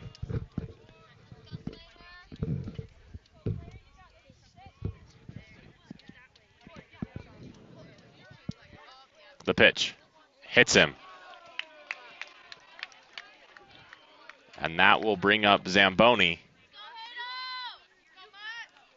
Scow's visibly frustrated with the hit by pitch as he gets to first base. And that brings up Hayden Zamboni, who singled in the first and third, scored a run in the first, and flew out in the fourth. Zamboni is DHing today after fouling a ball off his leg yesterday. So runners on the corners with 2 outs. They'll check on Slater at first. He's back safely.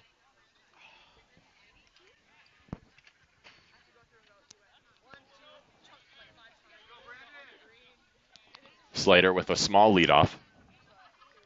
Riker not being held on as that pitch is low and in the dirt for ball 1.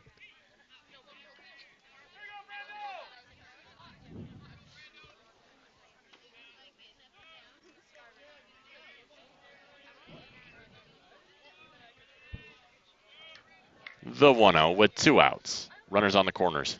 Cathy deals. In the dirt again, 2-0.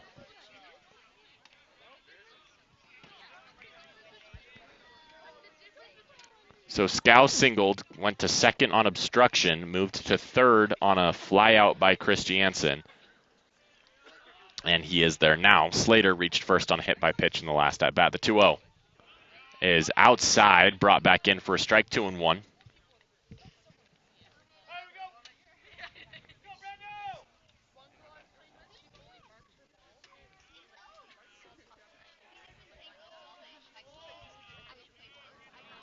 The 2-1 is hit towards center field. Moving over is McChesney and making the catch. So the Vikings threaten, but no damage is done as they fly out to left, center, and right field. The bottom of the 6th inning coming up right after this.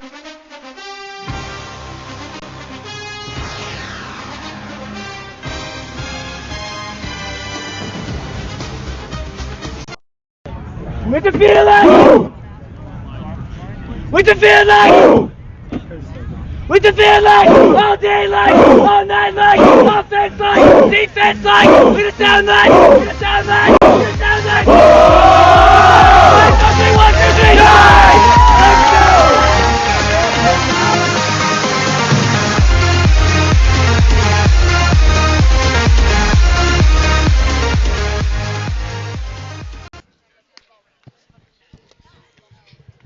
So after 5.5, Pleasant Grove leads 8-2. 8-12-0 is their line. Lone Peak stays at 2-3-1, where they've been for a while.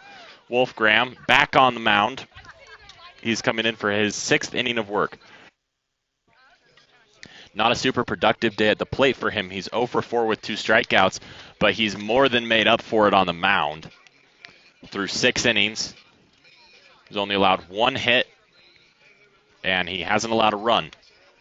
He came in with the bases loaded, got a double play that scored a run, and then a ground out that ended the inning. But that run was attached to Douglas.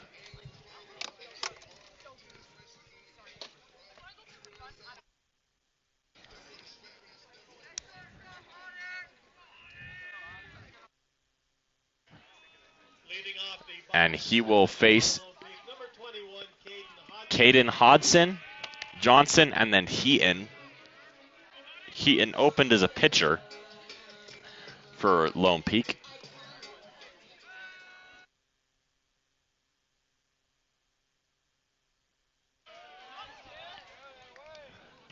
As Wolfgram makes a jumping snag on the throw back to the pitcher from far.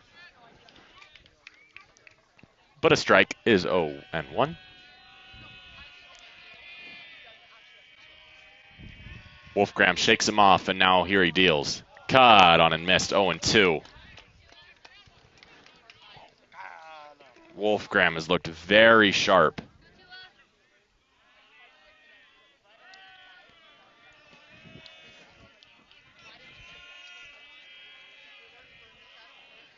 And now he deals the 0-2. Is bounced in the dirt in front of Farr. Good block.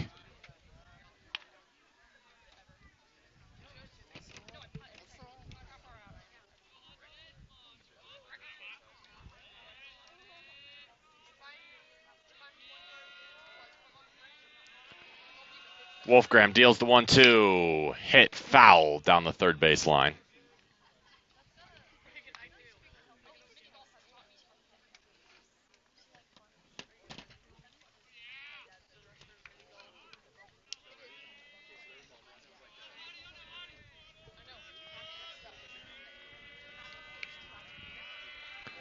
Hodson is 1 for 2 today with a double and an RBI, and then he flew out to left in the third inning. And he takes the 1-2. It's low and in the dirt, 2-2.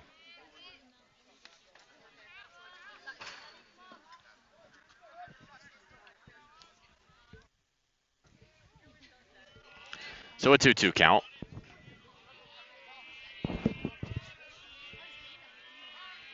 And time is called by Hodson at the dish.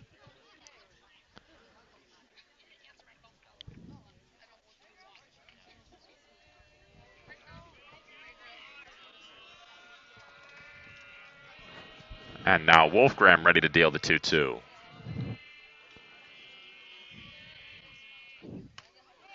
It's caught on, and did he go? Yes, he did. Strike 3. The ball will take a trip around the infield. Now hitting for the Knights, number 5, Jethro Johnson. Jethro Johnson comes up now. He's 0 for 1 today with a strikeout and a walk. He was the last batter that Douglas faced before they brought in Wolfgram.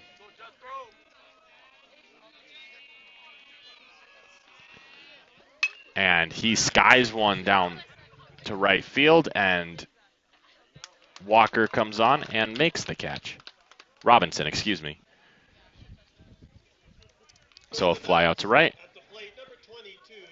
And now it's Josh Heaton who opened up the game as a pitcher and is now in as just a DH. He went 2 1/3, allowing 9 hits, 8 earned runs, 1 walk, 4 strikeouts, and 1 error was committed behind him defensively. And at the dish, he's 0 for 2 with a double play, but an RBI.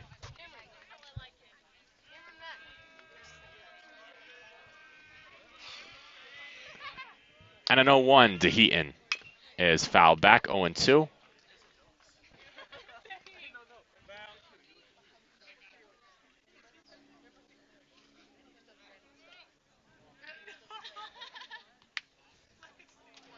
And Wolfgram will switch out the ball he's using.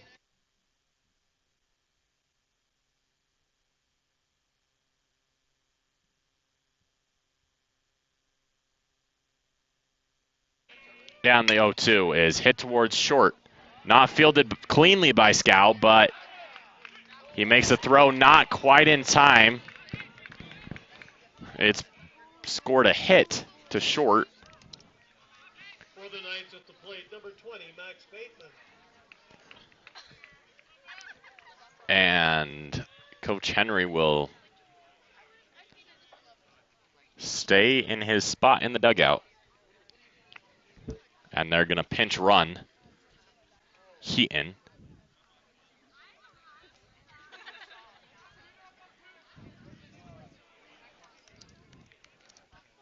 And the pinch runner for Lone Peak is number 23, Aaron Walker.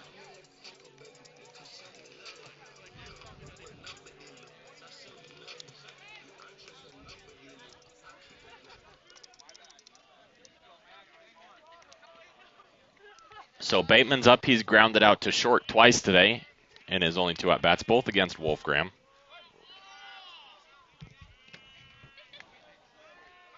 And time is called.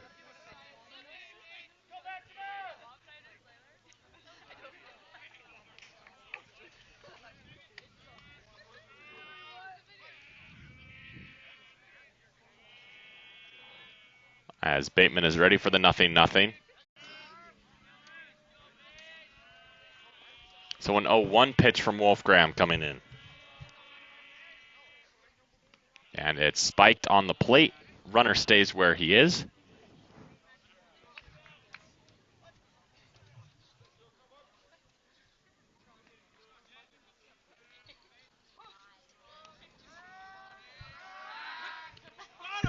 As they'll check on the runner at first, and he's safe.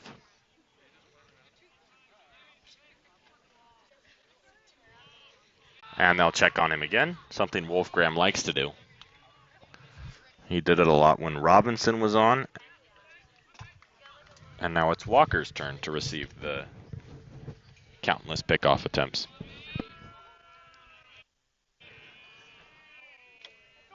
Bateman stands in for the 1-1.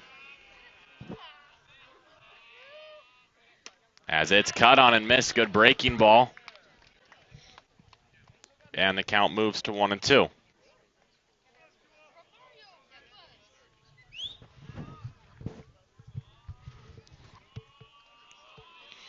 So 1-2 count, 2 outs. Runner on first. Wolfgram deals. Cut on and missed, way in front of it. So 2 strikeouts in the inning for Wolfgram. That puts him at 7 on the day. Top of the 7th coming up. Vikings offense next.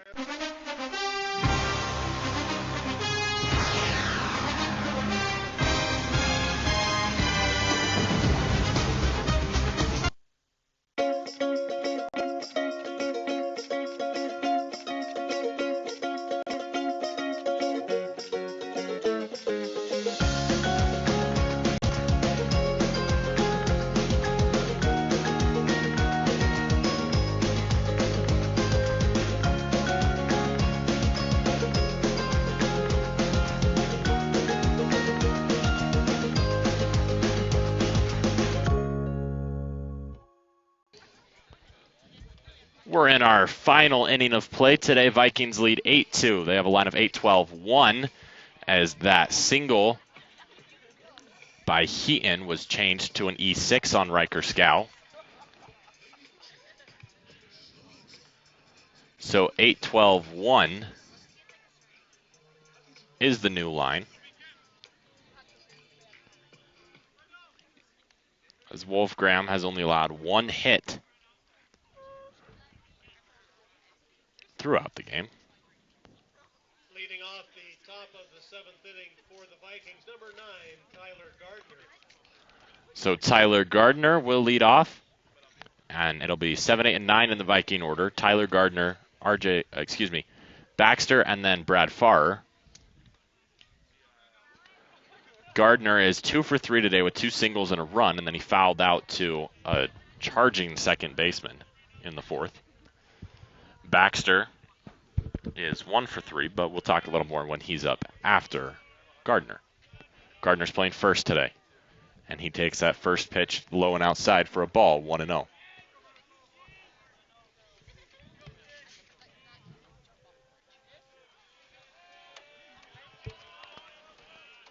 And the pitch outside. Brandon Cathy is in his second inning of work.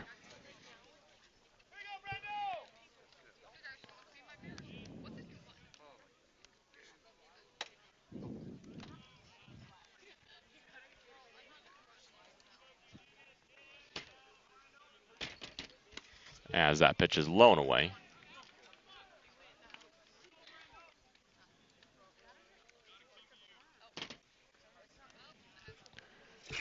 Two and 0, I believe, is the count. The scoreboard in left field says 3-0. And it was 3-0. Gardner walks. So a leadoff walk to Gardner. It's his 3rd time on base today, and that brings up Jacob Baxter, who's 1 for 3 with a single, 2 RBIs, and he grounded into a fielder's choice in the 3rd. And he was pinch run for by Nordrick, and Nordrick scored a run.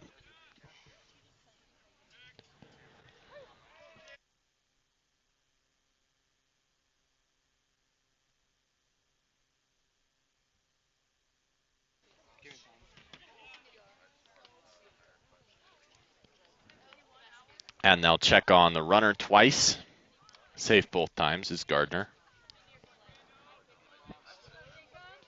Baxter's main goal here is to advance the runner with nobody out as he takes a pitch low, 1-0.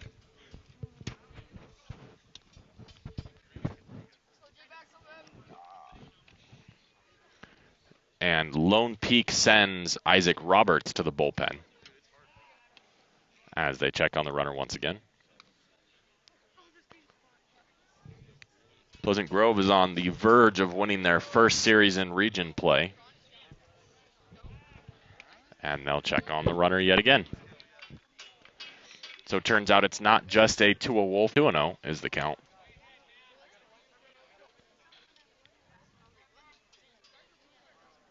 And the pitching coach will come out and have a talk with him.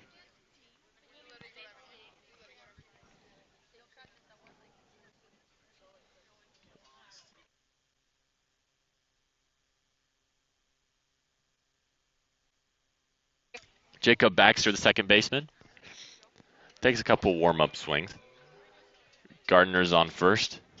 It looks like we will see one more pitcher for Lone Peak. Not right now, but later in the ballgame, as they're likely trying to buy some time for Isaac Roberts to warm up. Roberts is DHing today. Gardner with a small lead off first. The pitch low for a strike, 2-1.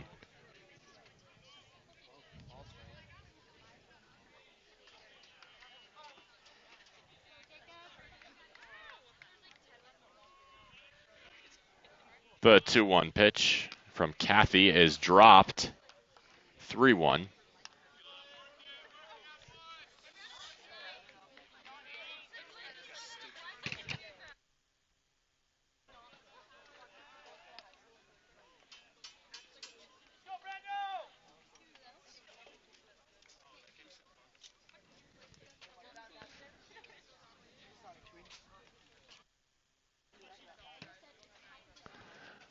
Count. Gardner with a small lead off first. And it's a ball, so he walks him. Back-to-back walks for Cathy to open up the inning. There's runners on first and second for Farrer.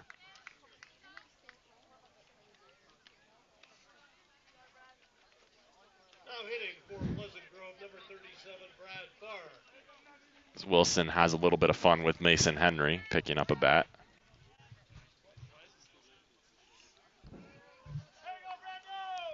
So Baxter is going to stay in and run for himself. He was pinch ran for in the third. But it's Farrer now with runners on first and second. The right-hand hitting catcher is 0 for 2 today with a walk. And he shows bunt, and he lays it down perfectly. He advances the runners to second and third. A 1-3 sack bunt brings up the top of the order with 2 men in scoring position and 1 out. For the Vikings, number 2, R.J. Wilson. Looks like Cathy is going to stay in for this at-bat.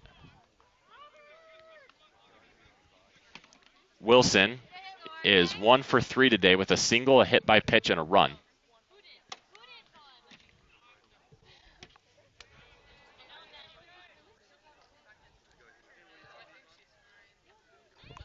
The lefty fouls it behind Lone Peak's dugout down the left field line.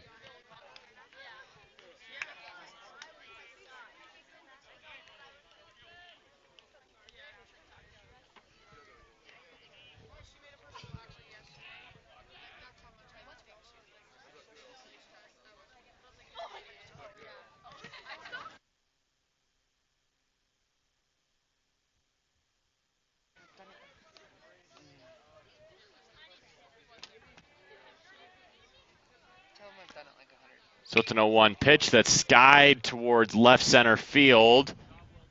And it'll be caught by the left fielder. Both runners will tag successfully.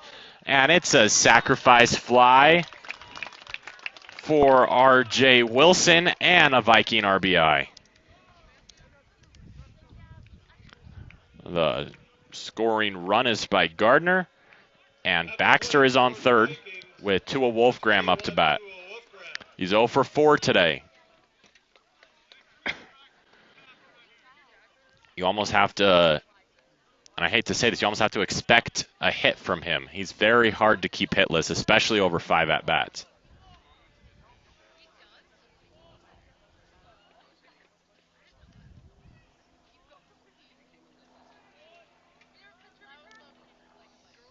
He struck out twice, popped out to the first baseman, and flew out to the left fielder. And the pitch is hit towards short. Fielded cleanly by Pettit. The throw to first is in time by Bateman. So a 6-3 ground out will end the inning. 1 hit, 2 walks, 1 man left on, and 1 run scored. Vikings will come out for the bottom of the 7th inning with a chance to win their first series of the season. Up next.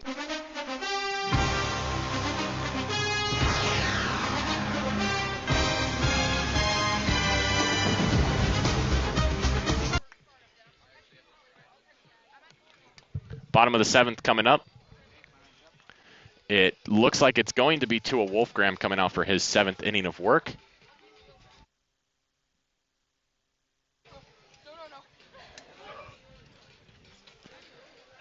And we still wait for a Viking pitcher to come out.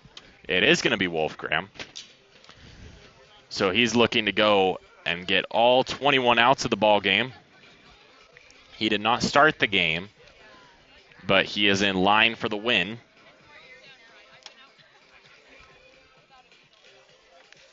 As Lone Peak went through 4 pitchers.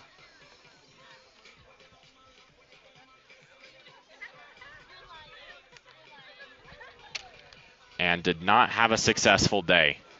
The Knights didn't, and that's just how it goes.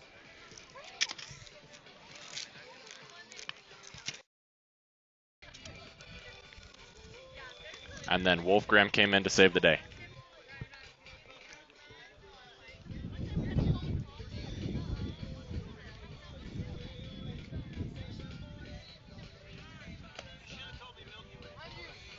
For Isaac Roberts.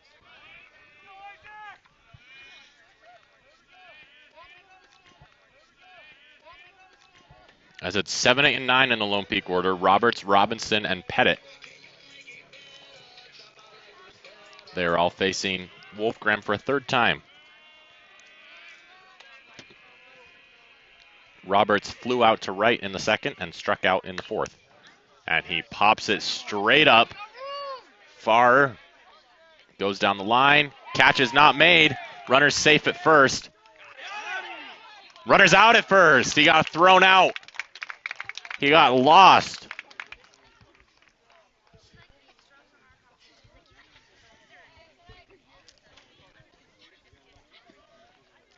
So it is ruled a hit. It is scored a hit. For the Knights, now hitting number 1, Alec Bassey. It's a single to the 3rd base. And Alex Passy is pinch hitting for Robinson.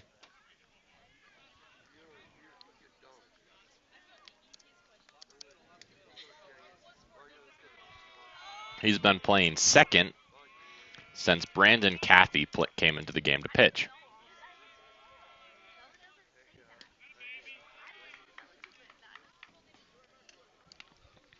As that ball gets away from Farr.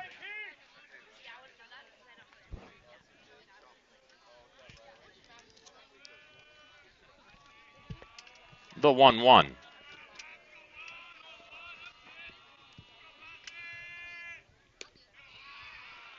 Is outside the count, moves to 2-1. Brandon Cathy's final line, he goes 2 innings, allowing 1 hit, 1 earned run, 2 walks, no strikeouts, and no errors made behind him defensively.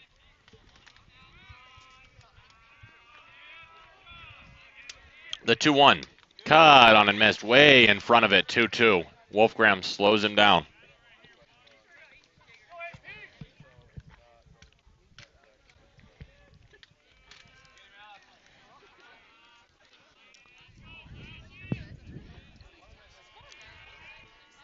The 2-2 is spiked in front of the plate, so the count moves full.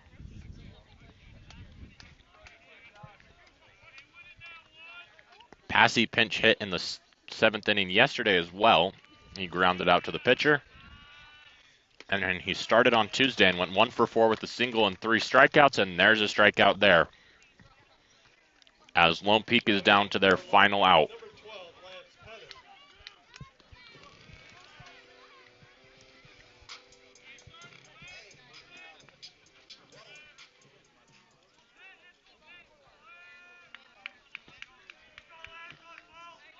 Pettit struck out and flew out to right in his first 2 times up, and he takes a fastball strike for strike 1.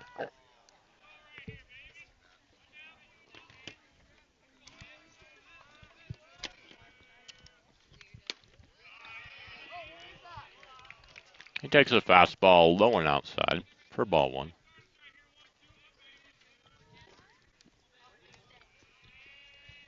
The 1-1.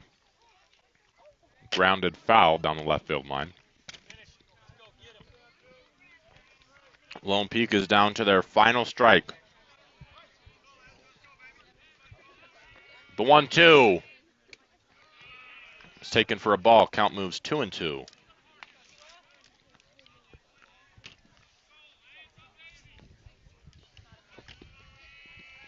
Wolf Graham came in to save a busted Cole Douglas start. And it's grounded to second. Fielded cleanly. On to first. Wolf Graham goes the distance. 7 innings, 2 hits, no earned runs, 1 walk, 8 strikeouts, and 1 error defensively behind him. Vikings win 9-2. We thank you for tuning into today's broadcast.